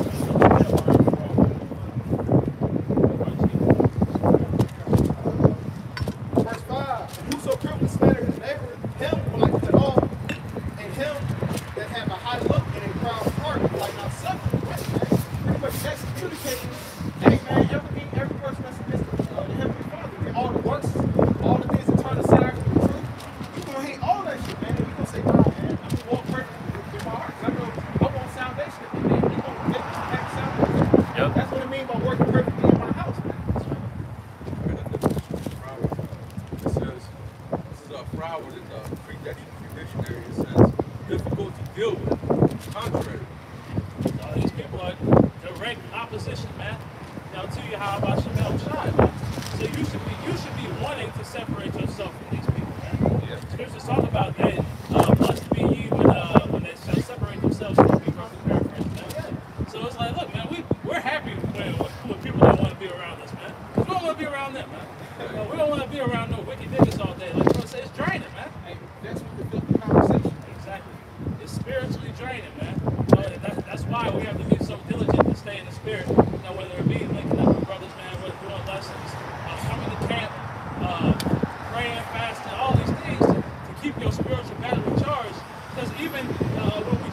away from these people. We're still in the belly of the beast, man. And we're still in the midst of all these wicked people, man. We in the have to have that spiritual armor on to make it through the day, man. Hey, the cesspool of wickedness, I got the second one, man, real quick. 1 Peter 4:3. For the time past in our life that may suffice us that we have walked the will of the Gentiles. We walked in lasciviousness, lust, excess of wine, reveling, and banqueting, and abominable idolatry. Man, we was once in the world, man. Hey, just like the rest of these people, man. Hey, sitting in darkness, man, in the filthy conversation of the wicked, man. You know? Wherein they think it strange that you run not with them to the same excess. Verse 4. First Peter 4:4. Wherein they think it strange that you run not with them in the same excess of riot, speaking evil of you, right, man? Because you cut that shit out, man. You put out the Christmas stuff, New Year's, all that bullshit, man. You know, you cut out the idolatries of the world. So now you can't run with it, man. You popping up on goddamn Thanksgiving, you know? Hey, you ain't popping up on Christmas, you know what I'm saying? Bullshit, Easter, you know what I'm saying? None of that shit, man. So, hey, man, this one's called evil, man. That nigga changed, man. Hey, I heard a couple brothers were, hey, man, they told them that told the crazy behind their back. You know? I had my uncle tell me that shit. So I'm like, God damn, man. But look, that's just, hey, man, that's a part of the cause, man. It's a blessed for you to make sure you're looking for the company. That's what the brother says. They get two walk together unless they agree. Right? And you can't agree with these people, man. They're very disagreeable. Like we just read the definition of forward. All these people are very forward, man. Very difficult to deal with, man. You gotta understand, these people that you deal with on a day-to-day basis, if they haven't got the spirit of the truth, they really got the spirit of Satan on them, man. That's right. That's why it's so hard to deal with them. That's why it's so tiresome, man. Exactly. It's tiresome dealing with them and talking to them, man. All of those people, it's just like the movie The Matrix, right? When you would have Agent Smith. Agent Smith was able to pop up in any of the motherfuckers. You know what I'm saying? And that's what Satan do. Satan will use these simple-minded ass people out here that don't serve Yahweh Shem Al Shai, because they have those that place that's unswept, that's swept and clean. So they just hop up in that bitch, use them. What's up? Be like, damn, what the fuck just happened to this dude? But that's how it be. But the Lord right now, in these times, you know, this is spirit. Ultimately, He's making that division. You know, the servants, the ungodly. You know, He's making that division clear every day by day. It's like, I ain't gonna hit you with the 3 people. You want? Let me get this. This is Sirach 13 and 15. Every beast loveth his like, and every man loveth his neighbor. Right, man. So how can you be, hey, consorted with the sinner, man? Nigga who just, hey, man, nigga, I said, don't look. I couldn't wait. Fuck other niggas, women. I'm everything that you speak against. Hey, man, y'all two can't walk together. You know what I'm saying? Right. For all flesh consorted according to his kind, and a man will plead to his life. What fellowship with the wolf and the lamb? So the sinner was done unto the godly. That's right, man. So what's the fellowship between the sinner and the godly, man? Hey, man, you can't serve two masters, man. So either you front like you, hey, the man of the Lord, and you go around the wickedness all goddamn day, or you're going to end up separating yourself, or they're going to end up separating themselves from you. You're going to type in, yeah, we're on that business again. We can't get him to do this. We can't get him to do that. Right. We can't get him celebrate birthdays. Hey, at the end of the day, right? You shouldn't be conforming to this world. Right. The individuals that you may be around that are in the world, they should see a light unto you. You should be, as the scriptures say, a light unto the Gentiles, right? They should see the light of you and be like, damn, there's something about that brother, man. He just different. It's just something about his flow, his walk, his demeanor. Man, what this dude be on? Because like we said earlier, Jake is impressionable. But what are they being shown? Wickedness. We gotta show forth righteousness, man. We can't conform it, like the brother said. You can't be a man of the Lord from 1 to 4, and then after that, you a nigga in the world. You're like, all right, nigga. Time, all the time. Hey, like the brother had read, sheep is not going to be amongst wolves, man, or not going to consort with a wolf, man. No, and like the scriptures say, we are lambs amongst wolves, man. know, we're not gonna be in the midst of all these wicked people, man. Because you don't know, fuck around, you get judged for being around these niggas, man.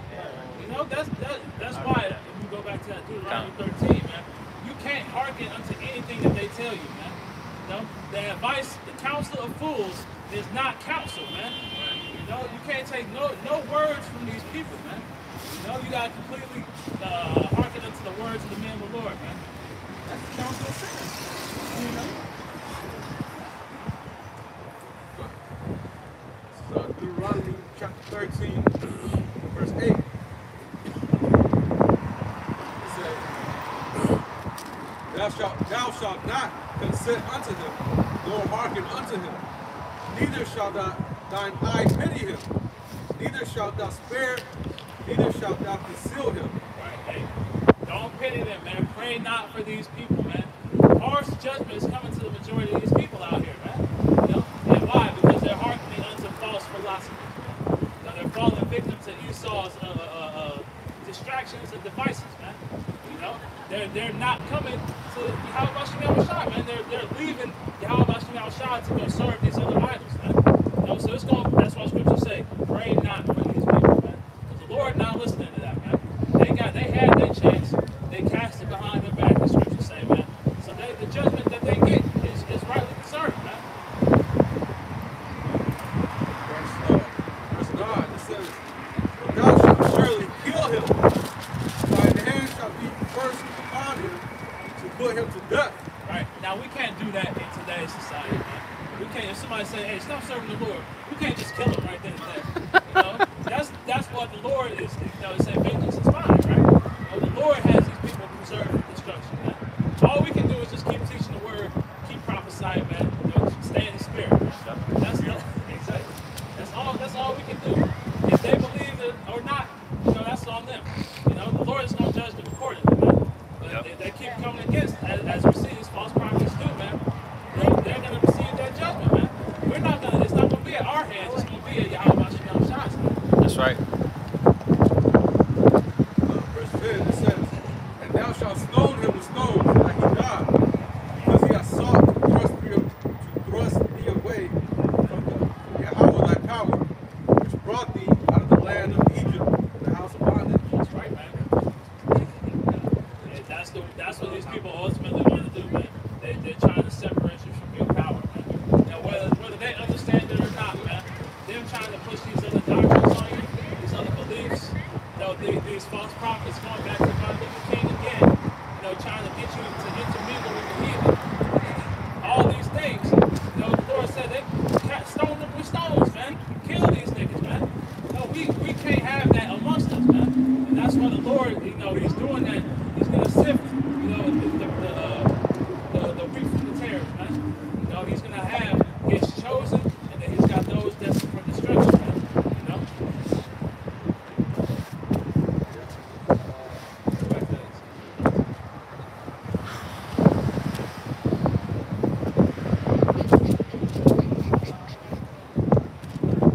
That's why the scripture said, Ride day and depart. This is not the rest, because those that's in that mindset, 2/3 of Esau, Edom, they gonna be reported with destruction.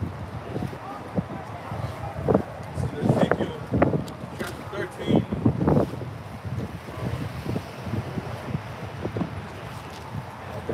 Verse 9, it says, And my hand shall be upon the prophets that see vanity and that divine lies. They shall not be in the assembly of my people, neither shall they be written in the writing of the house of Israel. It's a harsh judgment prepared for false prophets, man. You know? We're seeing that judgment, you know, taking place even as we speak. You know, all these people who took the three sons, you know what I'm saying? Y'all dropping dead out here, man. You know? Yeah, it was. Dying. You know, having heart attacks in your car. You know, all types of shit, man. Doing pirouettes, you know, and falling out of bed, man. You know, that's the judgment of Yahweh Shem Shai for the false prophet and those who follow after the false prophets. It says, Neither shall they enter into the land of Israel, and ye shall know that I am Yahweh thy power. Verse 10, because they have seduced my people, saying,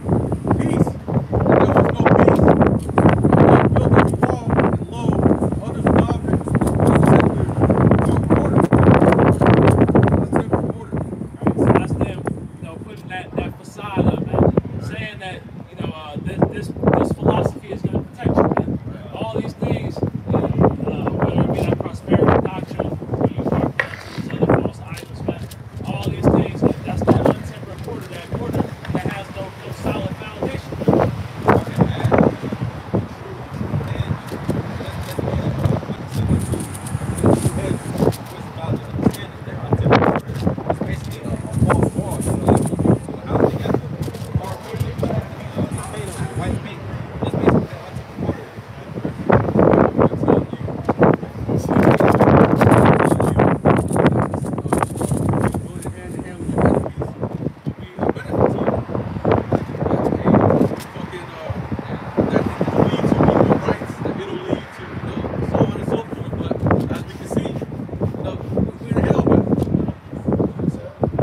Ezekiel 13:4. On Israel, they prophesy like the foxes of the desert. They have not gone up into the gaps, neither made a hedge for you at the house of Israel to stand in the battle in the day of the Lord. Right? They said they have not gone up into the gaps, neither made a hedge. Right? So they don't have any solid foundation for the Israelites in this day, man. Hey, man. So the gaps are completely open, man. You know, hey, the gaps in doctrine, the gaps in, hey, man, what you gonna do? How you gonna survive, man? What's going on in the world? Hey, they can't fill those gaps, man. So, hey, man, that's why I take you, also in Isaiah 30, man. It's going to be as a rich rate of fall, man. You know? Because in the times to come, those false philosophies, those weak foundations, they're not going to be able to hold up to prophecy, man. You know, right now we're seeing them start to shift and crumble, but it's going to come a day where they completely fail, man. You know, because you're not going to be able to run back to fake white man Jesus. You're not going to be able to run back to Muhammad or Allah or all these Buddha, all that shit, man. You're not going to be able to run back. The only answers are going to come from the wisdom, knowledge, and understanding of the scriptures, man. Peak game, man. Lately, like the hotel niggas always talking all that shit a few years back, man. Them niggas voices got real quiet, man. You know? Hey, man, them dudes that was in that Egypt, all that type of shit. Hey, man, they quiet as shit right now. Them niggas working like 4 or 5 jobs right now. They gotta get it, man. You know? The ones that are talking, what are they talking about, man? They're talking about the Bible, man. They're not talking about the Quran. The Quran over in the closet getting dusty with cobwebs and shit all over it. But they digging through the scriptures, you know, but they have no understanding, man. This is Isaiah 41:21. Produce your cause, saith the Lord Yahweh. Bring forth your strong reasons, saith the King of Jacob. Let them bring them forth and show us what shall happen. Let them show the former things what they be, that we may consider them and know the latter end of them, or declare us things for to come. All right, Jake, so any of you Israelites that refuse to acknowledge your heritage of being a Hebrew Israelite, all right, you want to be a Muslim Israelite, a Buddhist Israelite, all right? Christian Israelites. In Christ. Produce your cause, Jake. Show us these things that your ideology, your teachings, that you're so engulfed in are actually going to show us, man. Can your teachings of Buddha, Allah, Krishna, Shiva, right? Can they show forth the former things? Right? Can they show forth the latter end? Can they show forth the things to come? No. And that's brothers always say, that's the angle that validifies the Bible to the extent that these other scriptures don't. I mean, not other scriptures, Salakia. These other books don't. It's the fact that prophecy is written in these books, man. In these scriptures. Continuing on, verse 23.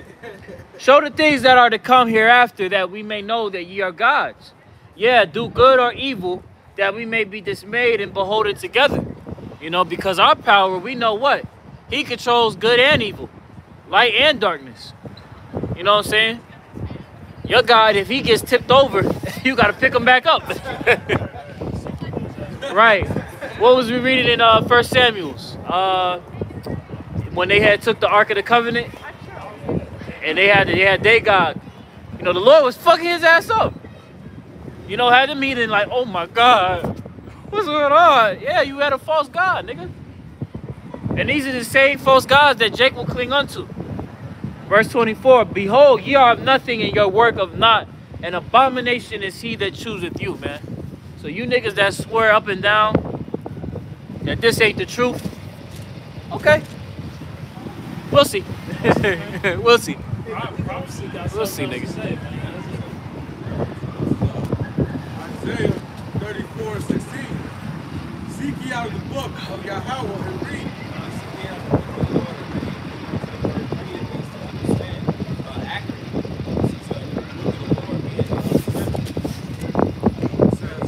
No one of these shall fail. That's referring to the prophecy. No one of these is going to fail in history. Everything that was in the scriptures actually came to pass. What's going to happen in the future is going to come to pass as well. It says, none shall want her mate. None shall want her mate. Going back to the brother Atasma's point, like you can't go to Islam, and all these other books for answers because they don't match up to the scriptures. Exactly. That's why it says none shall want her mate. Yep. For my mouth they have commanded, and the spirit. I was about to say my mouth has commanded, and the spirit has been gathered. And the spirit being the scriptures, the elect is gathered by the word. All right, not Hinduism, Buddhism, none of that. Right.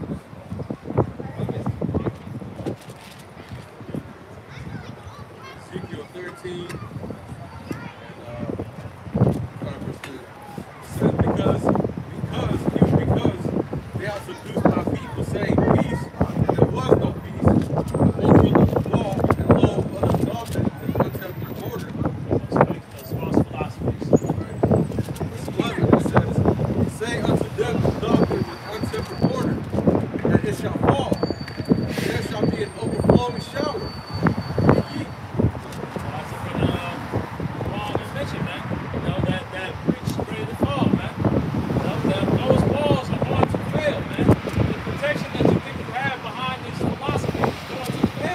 Yep. That's why it says don't be acquiring for wine in the street, man.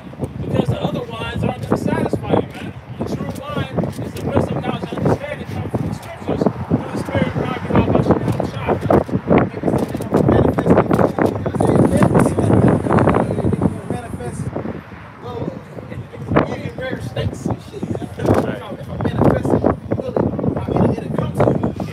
You gonna manifest a spirit of vengeance. That's what you gonna manifest. There's gonna be 6 Edomites that ain't ate in 3 days. They already accustomed, right? They already accustomed to cannibalism. And be like, shit, look at this. A shake. I like that. I manifested it. I manifested it.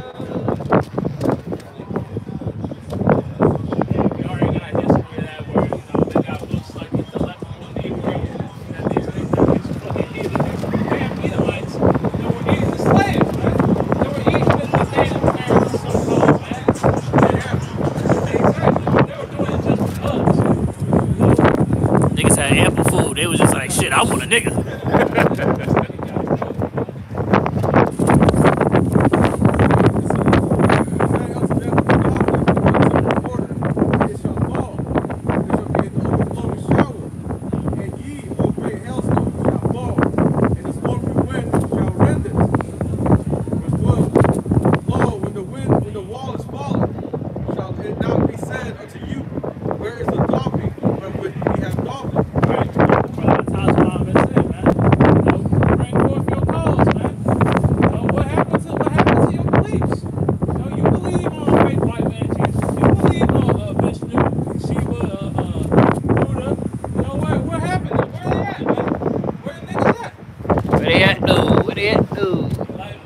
Exactly. All those idols got pushed over, and proved themselves to be worthless, man.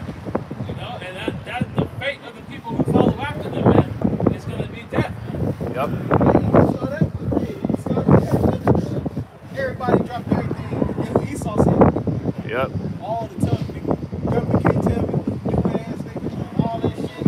I can lose my job. Oh, I can't travel state to state. Oh shit. Where do I get my... I had to do what I had to do. I had to do what I had to do. Krispy Kreme every day. I had to. It's a no-brainer.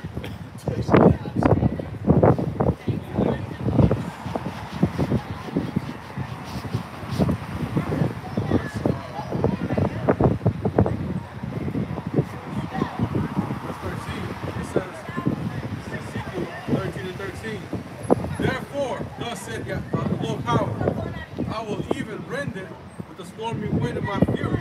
And there shall be an overflowing shower of my anger, and great hailstones of my fury to consume it. Right. Now, all these philosophies are about to fail you, man. And the ultimate failure is going to be that thermonuclear fire, man.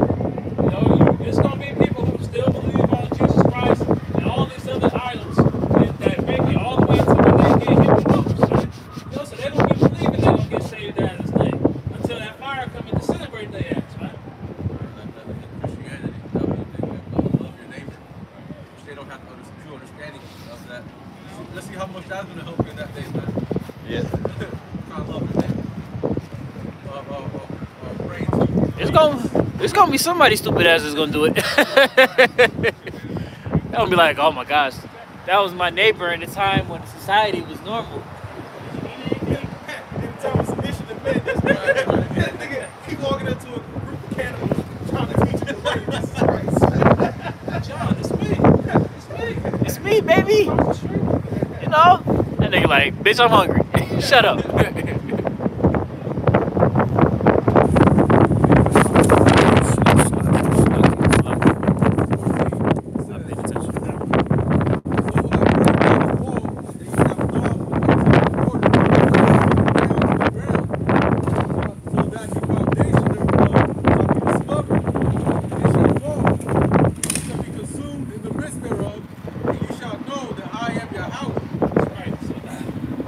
All the false prophets that loved these walls with untempered mortar, who put these philosophies up as if they can protect Jacob, man. You know, whether it be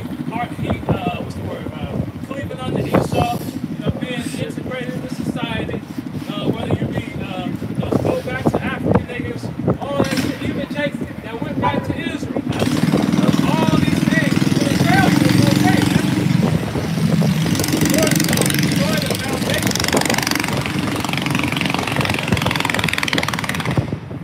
Nigga ain't even go nowhere. God damn. Imagine if he really going somewhere. They gonna blow up.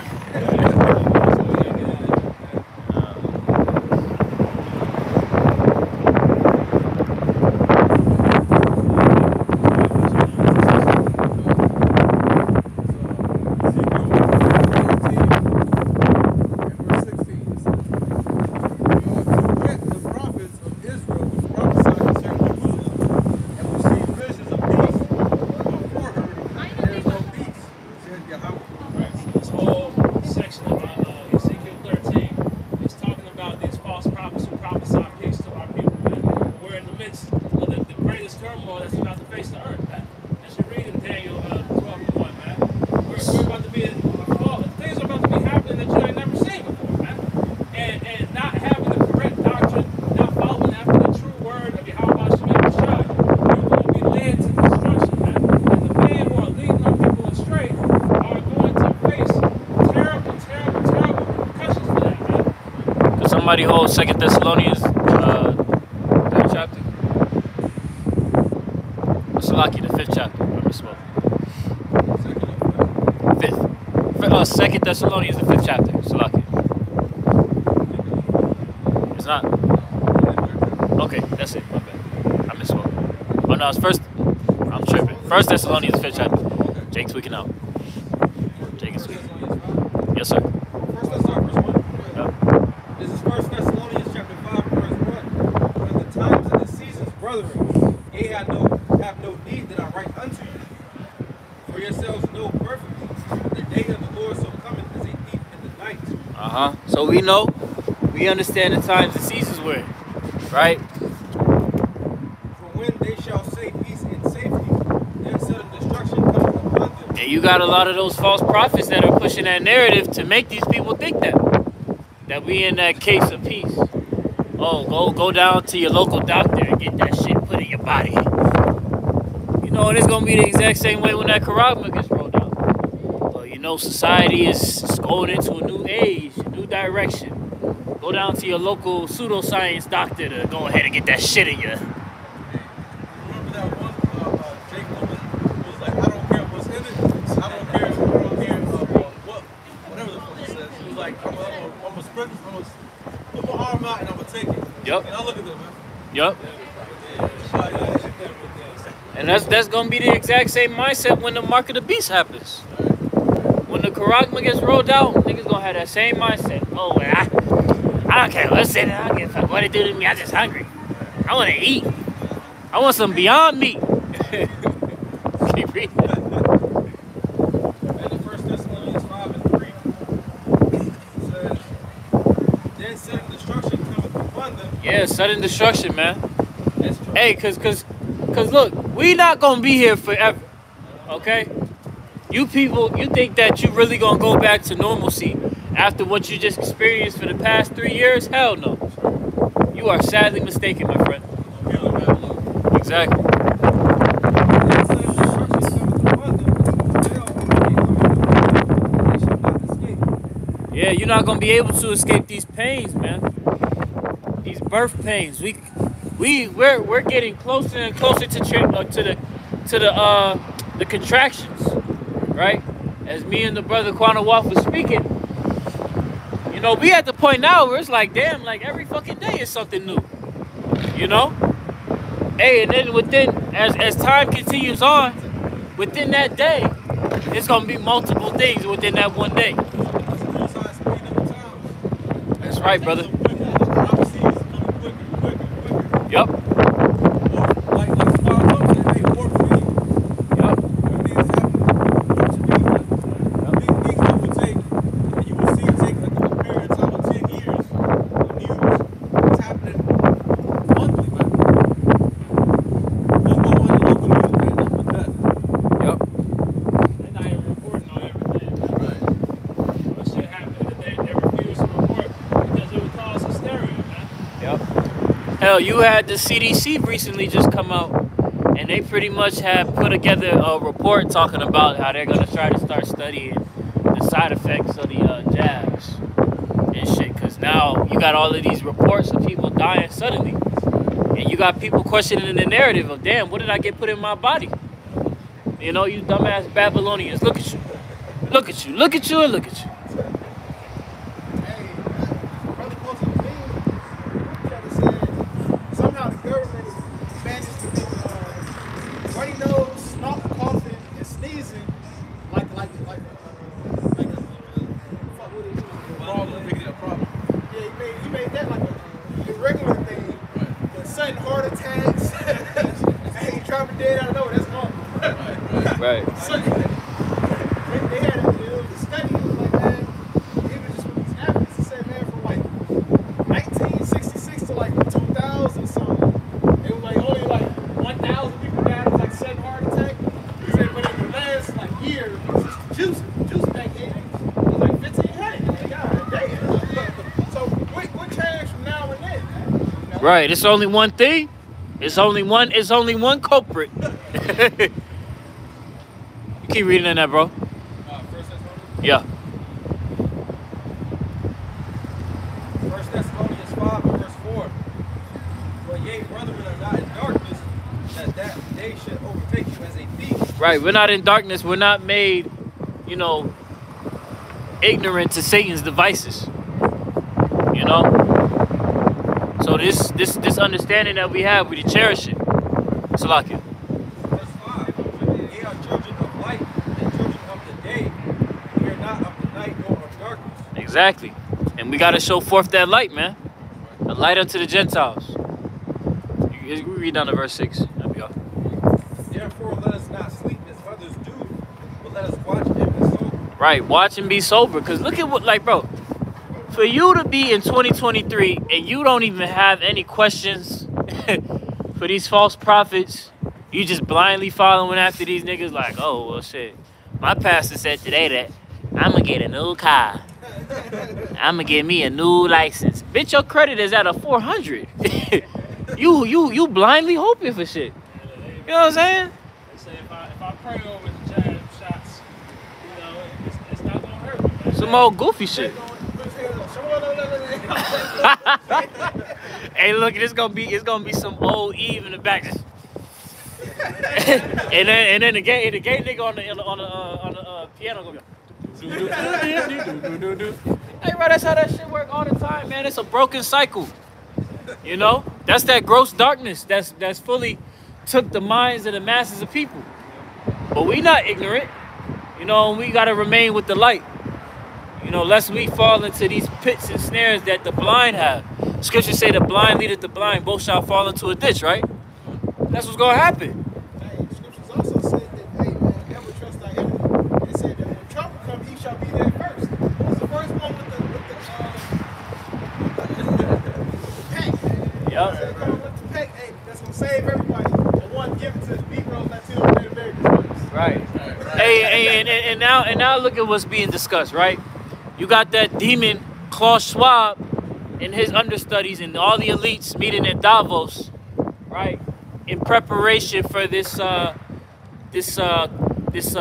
council that they're having. There's various councils, but one of them was called Concerning the Threat of Black Swans, right? Where they're gonna tackle the idea of misinformation and various issues like that. Got all these motherfuckers in there, right? Now Klaus Schwab had a video where he pretty much highlighted how the pandemic, or the plandemic, excuse my speaking, how he had, when that had occurred, this has set the stage for cyber attacks, other pandemics that take place. And they're not saying this in a sense of, we hope this doesn't happen. No, nigga. They're telling you this is going to happen. Be prepared. So that this way when it happens, you can't say nobody ain't tell you. But see, Jake is too oblivious. They caught up into all the folly, the madness of the world, you know? So when this devil really prepares to roll, Jake gonna be completely out of the loop.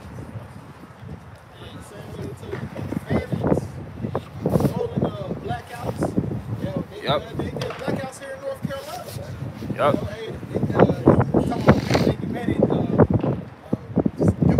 Give them a statement. Because, hey, it was like the coldest day of fucking winter, man. Nigga doing blackouts. It was the coldest day of winter. Hey, man, it ain't been that cold since, man. You know, hey, they cut motherfuckers heat everything out, man.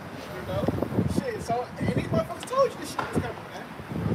Shit, in Cali, they had basically had like tornadoes, and then also in Northern California, they had like a snowstorm, and then they had like a direct energy blast weapon or something.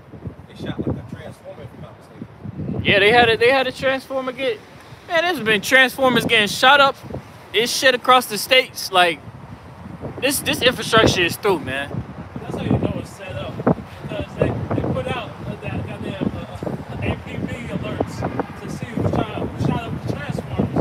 But it's been almost a month now and we don't even know. Exactly. Like they had no, you'd think that would be national news if somebody is attempting to destroy a power grid. But we get no answers because it was all set up. They Right. did the shit on purpose. Like, bro, you know how many cameras and security men work at power grids, bro? Literally. And all seems to go away, so it's all needed today. Yeah. That's how it works. Because we start coming out with them distractions, keeping everybody distracted, keeping everybody busy. That they don't look back up on it really like how we were. You know, next thing.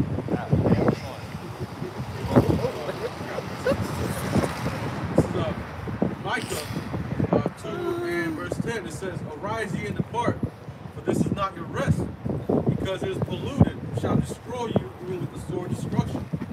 That's brother read that previous precept, man. Hey, we shouldn't be in a time of slumbering, man. We shouldn't be in a time to get comfortable, being at ease here in this place, man. Right. We should be at the point where we should kind of separate ourselves from Esau's bullshit, philosophies, all that nonsense, and take on, like I say, put on the full as the elect. But see, Jake loved that cozy shit. Right. Jake loved being complacent. Jake loved to, you know, not have to deal with reality. Like, you talk to Jake in the world, and niggas will tell you blatantly, I don't like to watch the news because there be a bunch of negative shit on there. I don't like that. Like, nigga, it's reality. Wake the fuck up. You want to stay in this little cocoon, you know, that you made for yourself so that you don't have to face what's really going on and deal with real world problems. Hey, man, really, the man take the spirit of a woman, man. That's some shit, man. Exactly. You don't want to face the reality of the shit that's going on around you. Like, bro, what type of mentality is that? Evil and death is around. I want to know, so I know how to prepare myself. You know how to maneuver. Get it, bro. That's all.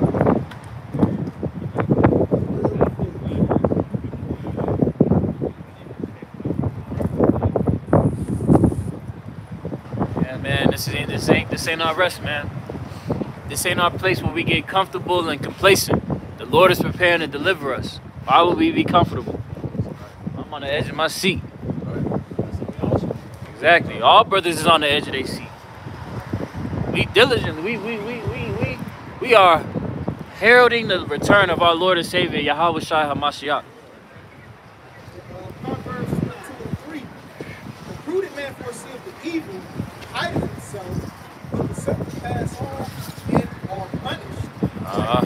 So look, man, you don't see the evil that's going on around you right now. Motherfuckers telling you famines are coming, rolling blackouts are coming. You know, goddamn running out of food, gas, shortages for everything. Man. You don't see evil coming. Niggas still want to be out here bullshit. Niggas bullshit. These crackers telling you that we finna cut your power off middle of the winter. Niggas bullshit. Oh yeah, we don't have enough food. We're gonna start rationing out food. Niggas still partying with bullshit, man. But you don't want to see that. That's why I said something that's wrong, man. Niggas are really taking the spirit of a bitch. I'm saying, excuse my French, but goddamn, that's really all I see out here. I don't put that negativity in my life. Nigga, you ain't got no goddamn choice. Right. And we ain't the ones putting it here, man. Right. It's prophecy. You know? But shit, you don't want to foresee the evil and prepare yourself for it, man. You know what I'm saying? Hey, matter of fact, that's why you niggas gonna fall, man, in that great day. You know? Grab this too. That's why the scriptures say, just while wax fat and cake. People get comfortable and they refuse to accept the realities of the situation that they're in. Right. Shit ain't as sweet as it used to be, man. Real quick. Ephesians 6:13. Wherefore take unto you the whole armor of the power, that ye may be able to stand in the evil day, and having done all to stand. Right. And having done all to stand, make preparation. Hey, build your relationship with your house shop, because hey, guns and bullets and food storage ain't gonna do it. You know, it comes to the time where, hey, man, you're gonna be the spirit of the Lord to protect you. Have that head broken. Stand therefore having your loins girded about, with truth and having the breastplate of righteousness, and your feet shod with the preparation of the gospel of peace. Right, that sounds like, hey man, that you're not giving over unto the spirit of fear. Oh shit, pow out. Hey man, we gotta go down to the camp and give enough crackers and ham sandwiches. How else we gonna eat? Like, nigga, do your preparation early, man. You know, while it's still, man, you got the brothers out here diligently working every day, man, to give people, to give our people, you know what I'm saying, the knowledge to survive this thing. Right. Make it to the end. Right. Make it on to a chariot. And instead, niggas rather bullshit because they don't like the bad that's coming. You know what I'm saying? Hey, that's coming to the world. So hide your face from it and make it stop. Right. Cover your eyes. They got their eyes and ears covered. Right. So it's still gonna happen, man, regardless of it or not, man. Gone. You know, and like the brother mentioned, man, you know, this is the true doomsday prepper right here. All that storing up food and weapons and water, all that shit, that's nice, but it's not gonna protect you, man. Trying to get stores of gold and silver, you know, when the money crashed, that's nice to have, but it's not gonna protect you, man. The only thing, when you prepare in the spirit, that's where you can receive that hedge of protection, man. That's the only way out of here, man. And here it is, you starting a food. Now, and how come you ain't at the house? You storing up food, the government come in with the what was that shit called Patriot Act, kick you out your house, take all your shit.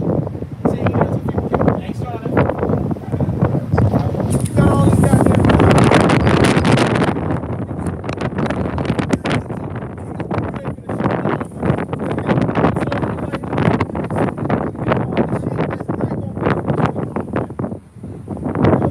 so everything that is out here doing, preparing themselves with, is all bad. Like, when you store that money, but they can bless society.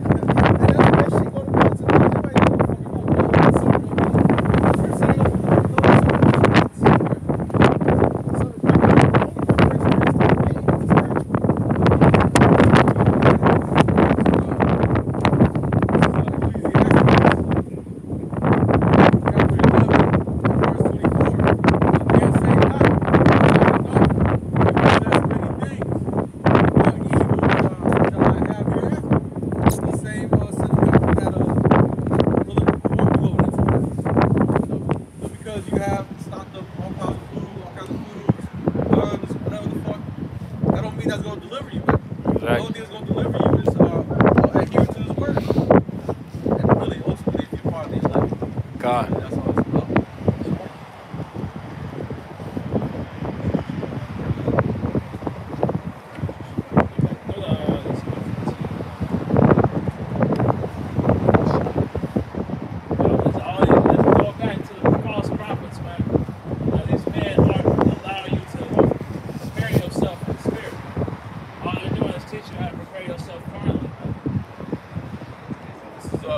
This is Ezekiel 14:9.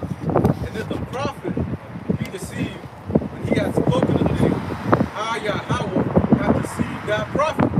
So the Lord is the one who's deceiving these men, man. You know, He's allowing them to believe these delusions, man. He's allowing them to push forward these false narratives and false prophecies, man. You know, and He's doing it in order to sift out those unwanted sheep, man.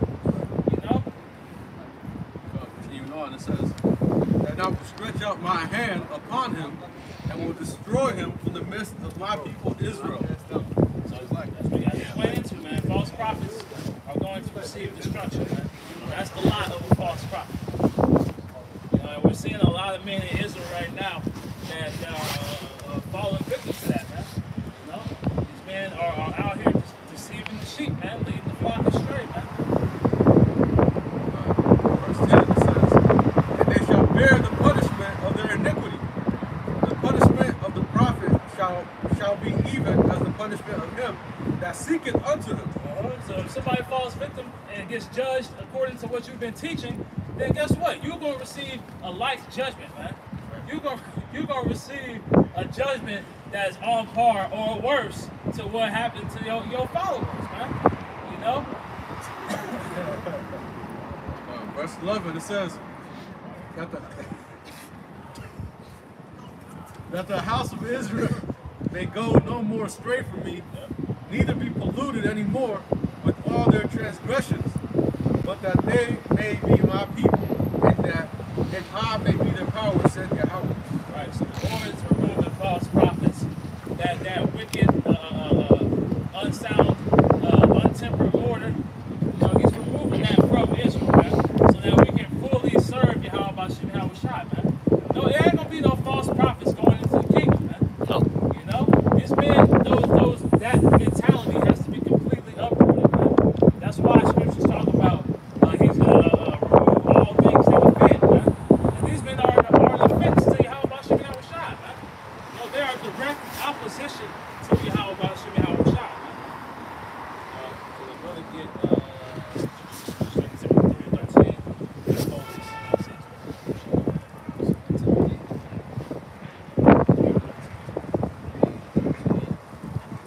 Second Timothy chapter 3 and verse 13. Evil men and seducers shall wax worse and worse, deceiving and being deceived. Men are waxing worse and worse, man. Worse, and it's continually getting worse, man. And we see that in the midst of Israel right now, man. You know, they're falling victim to their own devices, man. They're believing the false doctrines. You know, and the majority of our people are going to fall victim to those things, man. You know, that's why it's a 2/3 and a 1/3, man. And that 2/3 is a greater number than that 1/3, man. So the majority, that's why we're not seeking to have a multitude of members, man. Because we understand that the majority of Israel is not going to understand, they're not going to believe, or they're going to believe falsely, man. You know? So all these people are just being led to destruction, man. That's right. This thing about it ain't about numbers. Like the prophet said, it's about quality. The scriptures say many are called, but few are chosen. You know? Judges 7th chapter. Second Timothy 3 and verse 13 and 19. But evil people and impostors will flourish, they will deceive others, and will themselves be deceived. We've seen that, you know, all these pastors flourish and making millions and hundreds of millions of dollars, man. We see false prophet Israelites, you know, making hundreds of thousands of dollars, man.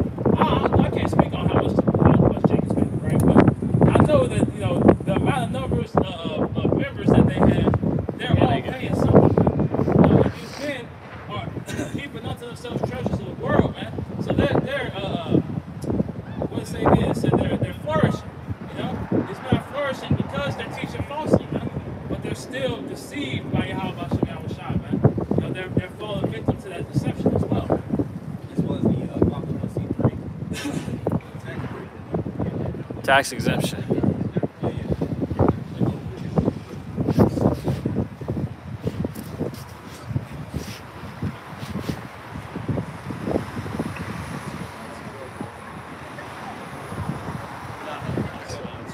Yes, essentially we were.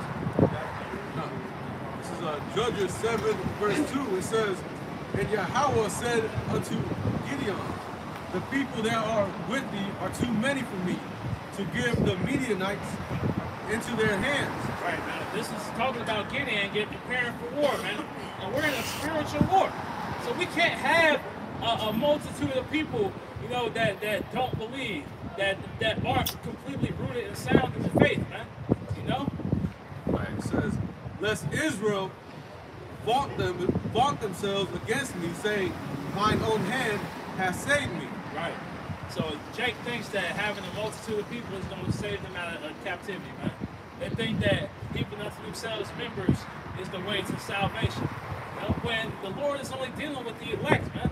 The Lord shows his power through small numbers. You know? So you should think to yourself, like, why would I follow after a group that is only interested in gaining a innumerable multitude of followers, man?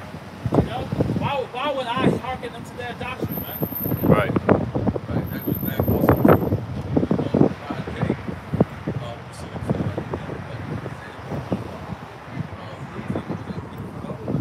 pretty much because they see a lot of Twitter and Jake, they see Esau has the numbers, man. They got the mic, they got the military, they got the guns, they got the armor, the weapon, the sword. So they see all that and they're like, man, we can take this man down. It's the same thing that we're going into, how, you know, hey, this ain't about numbers, it's about the spirit of Yahweh Shai. Continuing on, it says, Judges 7:2, And Yahweh said unto Gideon, The people that are with thee are too many for me to give the Midianites into their hands, lest Israel vaunt themselves against me, saying, Mine own hand has saved me.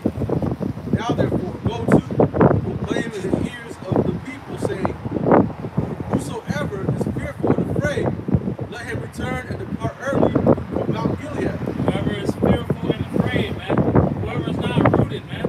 Whoever doesn't have the faith, and whoever doesn't believe wholeheartedly, let them return, man. Let that man go. You know, because he's going to be a liability when it comes to wartime, man. That's right. When the fight is actually happening, you're not going to want somebody who's in an unstable mindset to be next to you, man. Because that can lead to the destruction of many men, man. Continuing on, it says, And there returned of the people 20 and 2,000, and there remained 10,000. And Yahweh said unto Gideon, The people are yet too many. Right, so it's still too many, man. 10,000 people, and it's still too many for the Lord, man. It says, Bring them down unto the water, and I will try them for thee there. And it shall be that of whom I say unto thee, this shall go with thee, the same shall go with thee, and whomsoever I say unto thee, this shall not go with thee, the same shall not go. Right, so the Lord is setting the test, right? And we're going through tests on the daily, man. And the Lord, as the brother mentioned, man, the Lord is sifting continuously, man. Yep. You know, he's looking for those fit warriors, man, those fit servants, man. Reading out the text. Verse 5, it says, So he brought down the people unto the water, and Yahweh said unto Gideon, Every one that lappeth of the water with his tongue, as a dog lappeth, him shalt thou set by himself. Likewise, every one that boweth down upon his knees to drink. And the number of them that lapped, putting their hand to their mouth, were 300 men. But all the rest of the people bowed down upon their knees to drink water. And going into that, man, these men lapping that water up as a dog, they're not paying attention to their surroundings, man. They're not being circumspect, the scriptures tell us, man. They're completely immersed in this world, man. You know, they might be amongst a body of believers, but they're still immersed too much in the world, man. So they're not paying attention to what's going on, man. They're not seeing the prophecies that are coming to pass, man. But those who knelt down and drank the water, they're watching, they're making sure that they know what's going on in their surroundings, man. They're staying abreast to the spiritual things, man. So that's the spirit that the Lord wants in a servant of the Lord, man. Keep your eyes up. Verse 7, it says, Yahweh said unto Gideon, by the 300 men that lapped, I will save you and deliver the Midianites into thine hand. Right. So it went from 10,000 to 300, man. Right. That's how strong the sifting in how Bashem Yahushua is, man. He doesn't need a multitude. Scriptures talk about how he could raise up stones, man. So he doesn't even need us, man. But we pray that we maintain the spirit, man. We pray the Lord doesn't take the spirit from us, and that we are of the elect number, and that we be fit to serve, man. No, we don't want to be of that number that's cast away, man, and not needed, man. You know, we want to be examples of Yahweh Bashem Yahushua, man. That's right.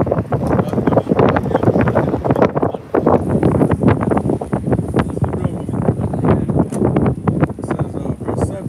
Yahweh said to Gideon, by the 300 men that lapped will I save you and deliver the Midianites into thine hand, and let all the other people go every man unto his place. Right, so go your way.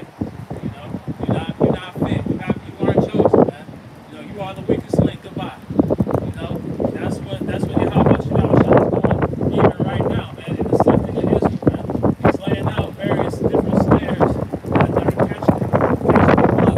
You can't really be intermingled with this world. The Lord said, go ahead, but you're not going to be a servant of mine.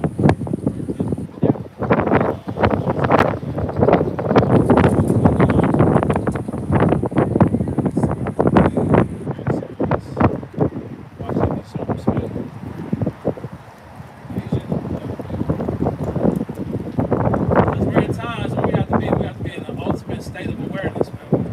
You know, we can't just be lollygagging. We have to stay on our watch, on our post, on our square at all times, man. We have times when we can get a little lax, but even in those moments, brothers always get snapped back into the spirit one way or another, man. Nah, that's a fact. You'll be chilling. You'll be chilling and you just think of something, you be like, damn, we need to get the fuck up out of here. This is Ephesians chapter 5, verse 14. Wherefore he saith, wait thou that sleepest, and rise from the dead, Mashiach shall give thee light. See then that ye walk circumspectly, not as fools, but as wise. Not as fools, but as wise, man. You know, put it on as the elect, man.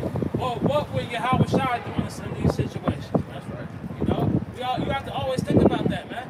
That should always come to your mind. Like, am I doing something that the Lord would approve of, man? You know, we go off. You know, we're not perfect, but it's the attempt, man. We're continually trying to be found acceptable of Yahweh Shai. That's right. Even the time, because the days are evil. Days are evil, man. Evil times are upon us, man. Times that no man has ever seen, man. That it's going to get worse and worse and worse, man. You know, there's no light at the end of this tunnel for you to live in people, man. We have a light over what we may have made like number in the salvation, man. Because our hearts aren't in Babylon the Great, man. We're seeking the kingdom of Israel, man. That's right. These people's hearts are in America continually, man. So that tunnel is dark, man. You know, it's complete darkness and ultimate death, man. You know?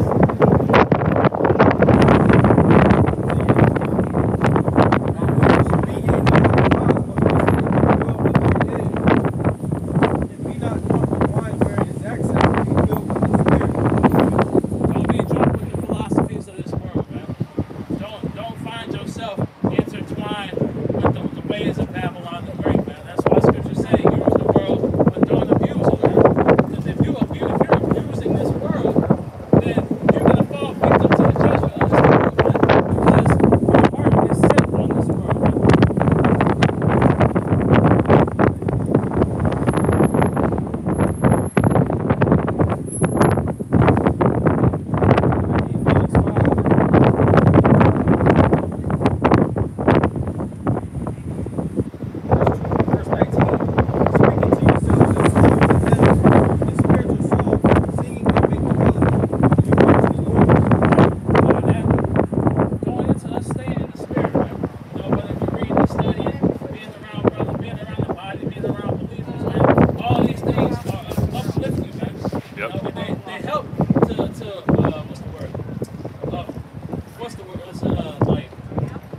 basically right your mindset, man. You know, if you're down in the spirit, Charge. it gives you, The spiritual charge. spiritual charge, yeah. You know, because this world is basically, man.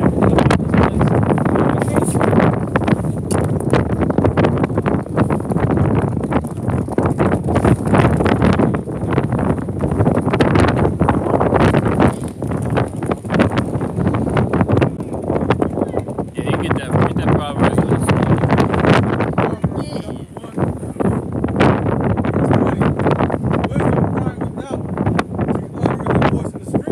Right, and that's what's happening right now.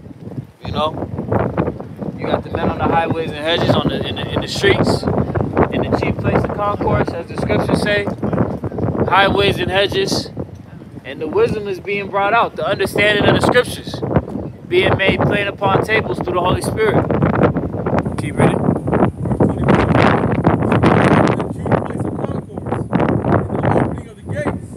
Which is where we are right now. You see, we out here in this central downtown area. A lot of people walking by, whether they hear or forbear this word. Keep reading. It says, in the city she uttereth her word, saying, how long, ye simple ones, will ye love simplicity? Right. How long, ye simple ones, will ye love simplicity? How long will you love this simplistic lifestyle that's full of vanity? You know, the cares of this life. You know, this Babylonian American lifestyle that isn't conducive to bring forth anything profitable to you. You know, how long are you going to continue to be engulfed in this bullshit? Because really them being engulfed in this shit makes them not take accountability for their actions. Yeah, They it's should a be used to the system, man. yeah, it's a blinder. Yeah, God. It's nothing more. It's nothing more than a how could I say? It's nothing more than another way for them to just avoid reality. You know what I'm saying? Being caught up in the cares of this world. Keep reading. It says, Proverbs 1:21. She cried in the chief place of concourse, in the opening of the gates, in the city she uttereth her word, saying, how long, ye simple ones, will ye love simplicity, and the scorners delight in the scorning, and fools hate knowledge. Right. A lot of our people hate this knowledge, man. They hate the truth of the scriptures. You know, they view it as of nothing of value. You know, ultimately because it fucks with their reality. It fucks with this bubble that people create, so that they don't have to really deal with the real things that actually matter, which is understanding your heritage, understanding that everything that you fight for will be destroyed. Nobody wants to acknowledge that. You know, the only ones that want to acknowledge it is the hopeful elect that have the spirit on them to receive these things, to receive these dark sayings, these parables, the understanding. But these people out here that exalt themselves as wise are actually foolish, you know, and they despise the wisdom of the Lord. Keep reading. Verse 23, it says, turn you about reproof. Behold, I will pour out my spirit unto you. I will make known my words unto you. And that's what you see happening right now. The word is being made manifest by way of the prophets, the men of the Lord out here on the highways and byways, bringing out the edification. Okay? The Lord is making that known. He's reproving you by way of his men of the Lord. Somebody hold Isaiah 60. Baba Kusha.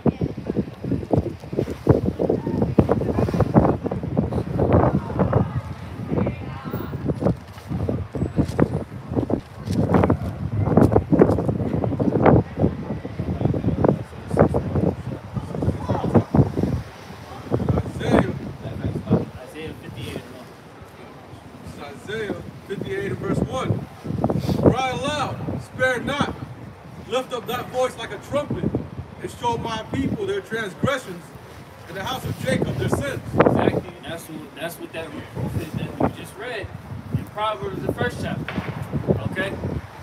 Showing the sins and the iniquities of our people, their transgressions, the way how they go off. Because before we came across the men of the Lord, we didn't know that we was going against them. You know? We was just living life how we lived. We was just living it how the Babylonians were. You know? Dead. Exactly. They had the breath of life. But the Lord sent up the men of the Lord to come out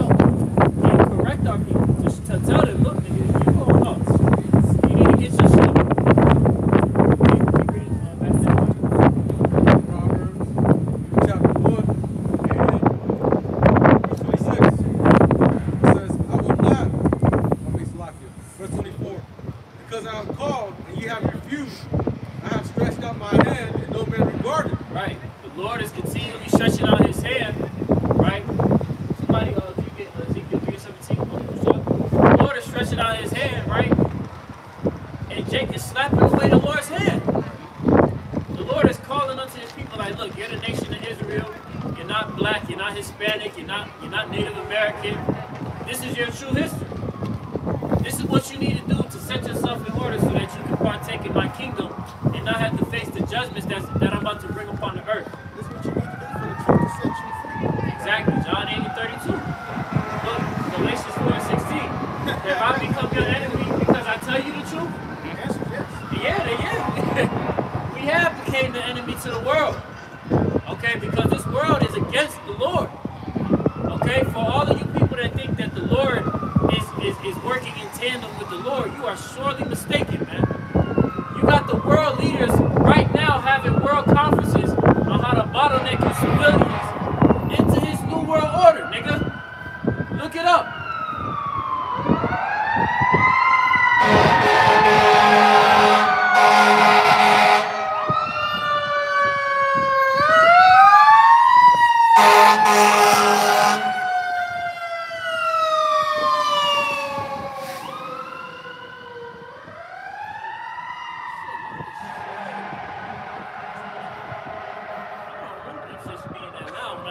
Maybe my ears going bad.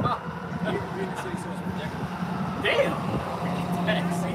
Ezekiel 3:17, Son of man, I have made thee a watchman unto the house of Israel. Therefore hear the word of my mouth and give the warning from me. Right, we giving you the warning of the Lord.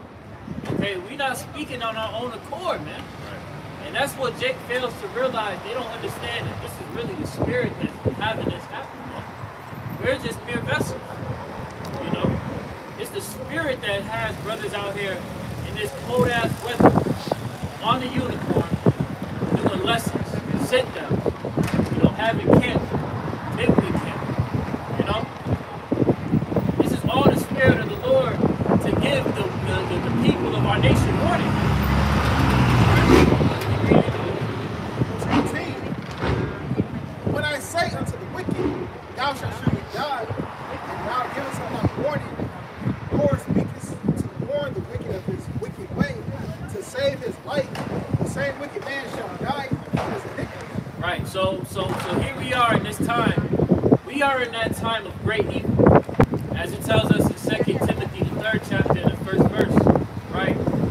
That at the end, perilous times shall come. We are in those times of peril. Alright, we're at the beginning stage of Jacob's trouble. Okay, where we're going to continue to see more shortages, more famine, more death, more evil, more pestilence. The things that were written in the scriptures, man. Okay? And those ones that want to continue on in this way, you're going to get caught up by one of them. And if that don't catch you, the ICBM is going to catch your ass. You want to go ahead and get that Karagma, that implantable device when they present it to you, which we know a lot of these people will get because of how they reacted to the jab walking. A lot of people going to go ahead and take that shit. But you were given warning. Now, those that didn't give warning, right? Can you continue reading that? But the blood will I require at thine hand. Right, to you false prophets, okay? You false prophets that are misleading the Israelites to the actual understanding of what time that we actually live in. That blood is going to be required at your hand, man. Okay, because you're pretty much plucking away the skin. You know, here it is, Jake trying to get themselves in order, and you pretty much putting them into a terrible predicament. You know? You reading it on that? Yet if thou warn the wicked, and he turn not from his wickedness, nor his wicked way, he shall die in his iniquity, and thou hast delivered thy soul. Yeah, we warning you. We warning you so that shit, we ain't got to be held accountable. You know what I'm saying? We ultimately do this out of love for our people. First and foremost, as service. We do this as service of Yahweh Bashem Al Shai.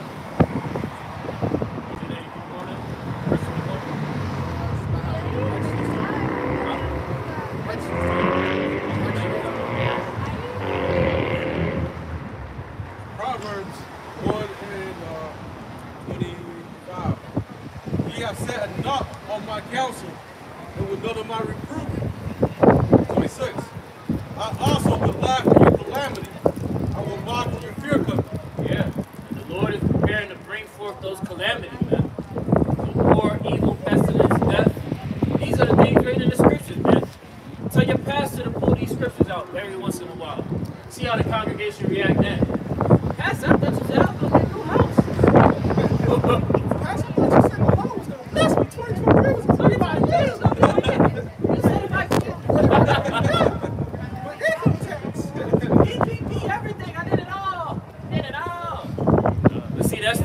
mindset that a lot of these people fail to realize is the truth of the matter.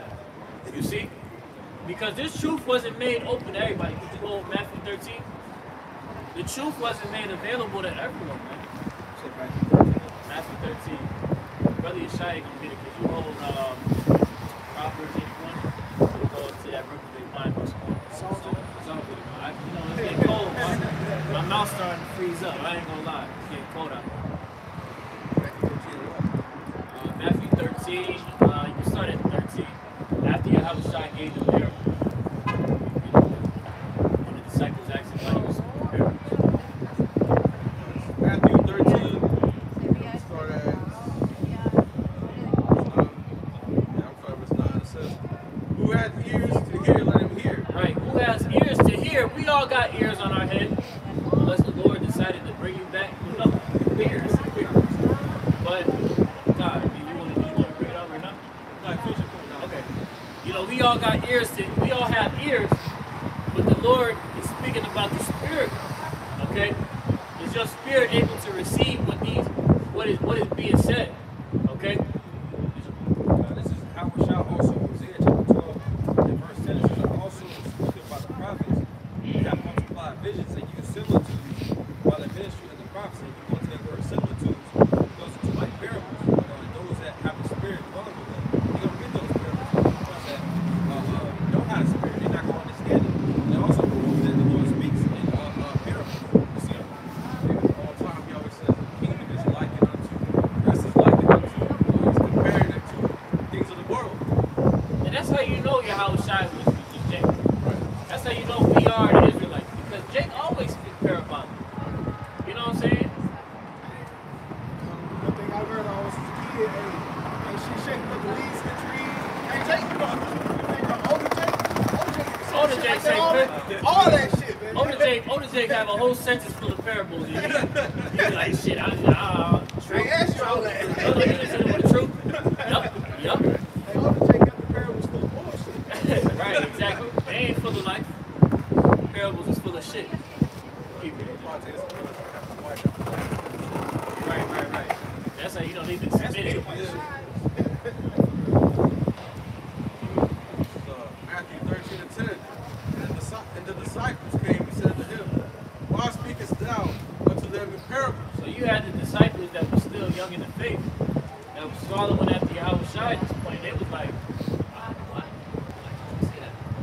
You know, why is it that you always speak in riddles? Can you read it?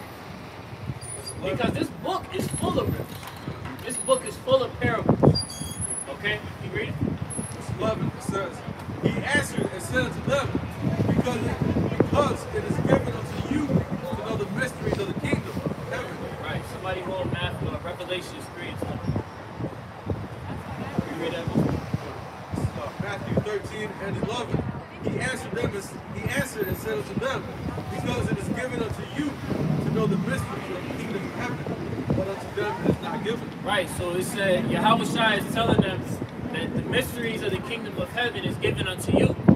So that right there pretty much severs this whole idea of supersessionism and that everybody can make it into the kingdom of heaven. No, that's not going to happen.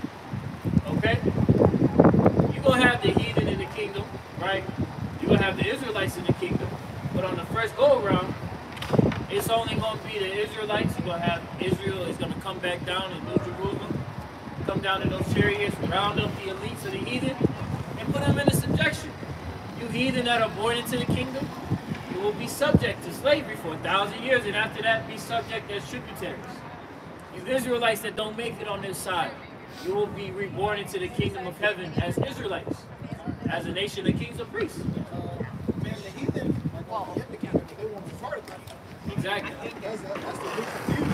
Christianity is like part of the kingdom. Right. You'll be there. Yeah, you but gonna they be won't there, be a but part. you ain't gonna be They gonna the be squares. king. Yeah. They're gonna be squares because they ain't around. Yeah, you're gonna be subject. You're gonna be a subject. You know? Somebody get that Revelation 3:20. Revelations 3 and 20. Behold, I stand at the door and knock.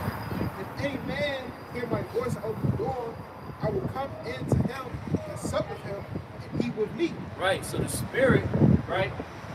Yahushua is telling, look, if you believe on me and you open that door, I'll come into you and I'll sup with you. I'll have dealing with you. I'll reveal these mysteries unto you. Okay? And how is he doing so? By way of Rakah HaKodesh. The Holy Spirit being sent down in the latter days to comfort us and give us understanding of these parables that are written. Not everyone is going to have that understanding. Okay, I'd rather get 2 Corinthians 4 and 3. And then look that word lost up in the blue letter. This is 2 Corinthians chapter 4 and verse 3. But if our gospel be hid, it is hid to them that are lost.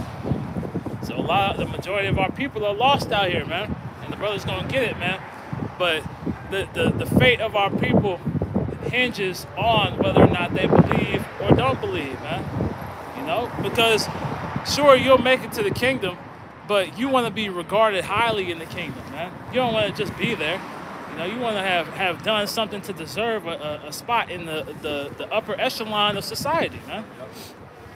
This is the word lost in the blue letters in the lexicon. It's G622.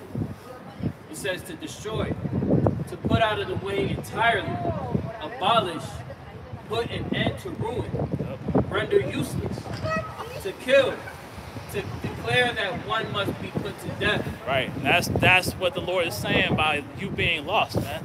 He's declaring that you must be put to death, man. You know, you can't serve me, then you're gonna have to be put to death until exactly you're useless, man. You gotta be put to death until the time comes that you'll be born back in the kingdom, man.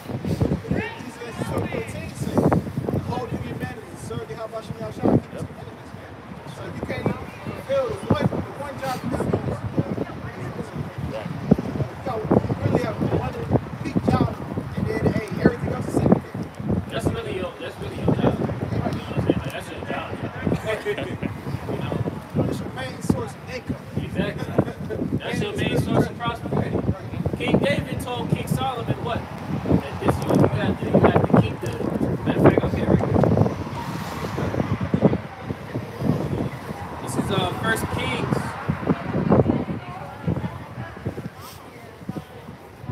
1 Kings chapter 2. 1 Kings chapter 2. 1 Kings chapter 2 and verse 3. And keep the charge of the Lord Yahweh thy power, to walk in his ways, to keep his statutes and his commandments and his judgments and his testimonies, as it is written in the law of Moses, that thou mayest prosper in all that thou doest, and whithersoever thou turnest thyself. So that's the key to prosperity. That's the key to a prosperous income, you know? But Jake don't do that. And now we see why Jake is really fucked up out here, man. Let's go back to that. Matthew 13 and sorry, 11. So he answered and said unto them, because it is given unto you to know the mysteries of the kingdom of heaven, but unto them it is not given. For whosoever hath, to him shall be given, he shall have more abundance. But whosoever hath not, from him shall be taken away even that he hath. Verse 13. Speak, and therefore speak I to them in parables, because they see not, and hearing, they hear not. Right? These people, they're being spoken to, right? We have the prophecies being explained and broken down, right? But these people really taking heed to like what's being said. They don't see it, they don't hear it. You know? Exactly, they don't have the eyesight. Ultimately, the Holy Spirit is no good to them. It says, neither do they understand. You know, the Holy Spirit, that's when you get understanding. Right? Yeah. So they got the Spirit, the Most High ain't something. Verse 14, it says, and in them is fulfilled the prophecy of Isaiah, which says, by hearing ye shall hear, and shall not understand. Yes. you look up that precept that Yahweh Shai is referencing, that's Isaiah, the 6th chapter. And that whole chapter, really that chapter, is the angel that pretty much got assigned the task to block 2 dark niggas. You know? Got the angel. Can't see, can't hear. Spiritually, man, these people are done. You know? And in doing so, they're not gonna repent, they're not gonna turn away all the way up to the point of the destruction, and then it's gonna click like, damn, I fucked up. You know? It's gonna be like that, when keeping it real goes wrong. You know, they thought shit was cool. They thought shit was sweet. They thought they was Mr. Macho Man. But they was not that. Not that guy. Not that guy. You know how to say in the world, hear no evil, see no evil, speak no evil. Hey, well, hey, to the Jake, they hear, see, and speak no righteousness, man. That's right. They're literally dead, man. Spiritually dead. What you want to do? Back. That's just pretty much the point. This is Proverbs 16.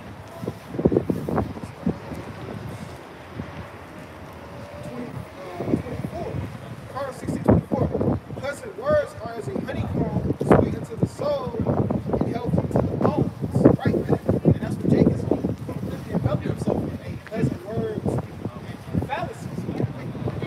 So that's why Jake is getting there, because they don't want to eat the whole road, man. They don't want to eat the whole road of the scriptures, man. Take the good and the bad, knowing we got to suffer, man, until the Lord come back. Wow, guys. When niggas take a personal offense when you say, yeah, we in this captivity, Lord put us in captivity. Because for our own good, I want to serve God.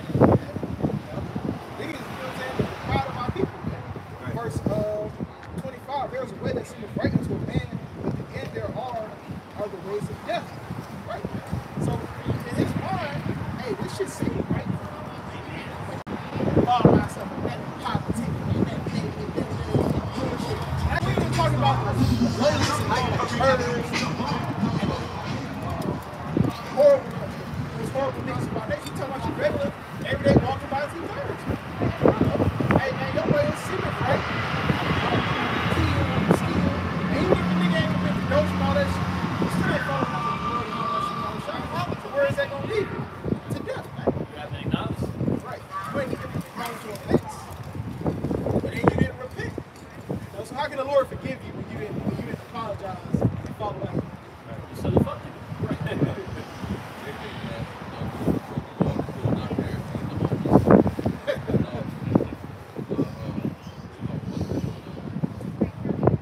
Giving out charity, donations.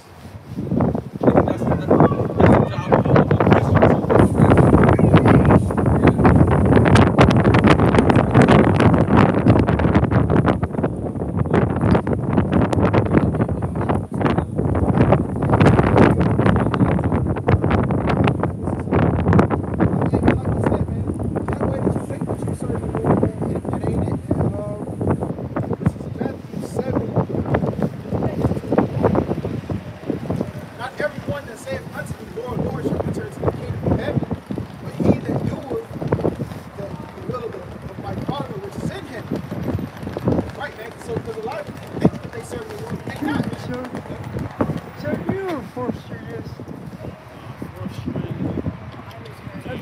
Graham buses.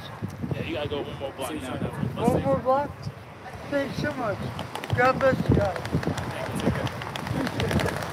Matthew 7:24. Not everyone that saith unto the Lord, Lord, shall enter into the kingdom of heaven, but he that doeth the will of the Father which is in heaven. For many will say in that day, Lord, Lord, have we not prophesied in thy name? And in thy name cast out devils, and in thy name have many wonderful works. Right, man. These niggas don't think the shit they doing is really pleasing unto the Lord.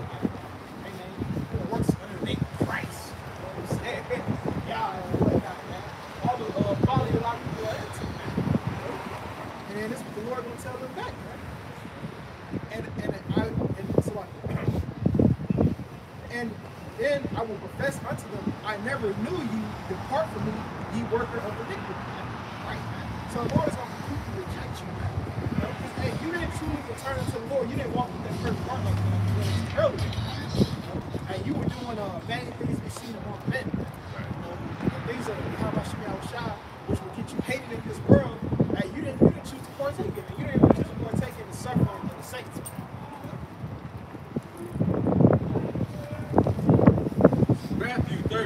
16. 13. Matthew 13 and 15. For this people's heart is waxed gross, and their ears are dull of hearing, and their eyes they have closed. Lest at any time they should see with their eyes, and hear with their ears, and should understand with their heart, and should be converted, and I should heal them. But blessed are your eyes when they see, and your ears when they hear. For verily I say unto you, that many prophets and righteous men have desired to see those things which ye see. Right. and have not. So just as the brother was speaking, right, you got a lot of people that have a misconception on how to serve the Lord. They think that if you just be, going out, donating to charity, doing things that may seem right unto you, but that's not the right way. You read it? It says, for verily I say unto you, that many prophets and righteous men have desired to see those things which ye see, and have not seen them. Exactly. So we have a treasure that isn't to be taken for granted, man. We're gonna finish that and then we're gonna go on. And to hear those things which ye hear, and have not heard them. Right. To hear the things that you hear. But I can't hear this shit. Not shit, but they can't hear the truth. And they desiring to hear it. You got Jake, you gotta realize the same feeling that you had before you came into this truth is the same feeling that Jake has in this world still. But they're rejected. Like they can't hear it.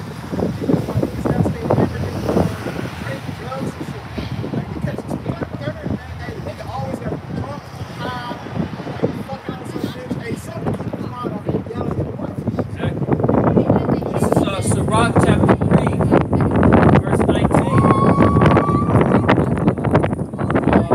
Many are in a high place and are renowned, but mysteries are revealed unto the meek. For the power of the Lord is great in his honor, and he is honored in the humble. Okay, so let us continue to be meek-hearted, lowly, right, humble, and pray that Yahweh shall shine, take our business, and that will straight away. Close out by giving all praise, honor, and glory to Yahweh. Double honors as always to the apostles, the elders, and great millstone who taught us the truth and rule well. Peace, blessings, and mercy to the house of David, helped by Yom Dawud, the hopeful elect. To you we say Shalom. Shalom. Kwam Yashala. Kwam Yashala. Abba Babah.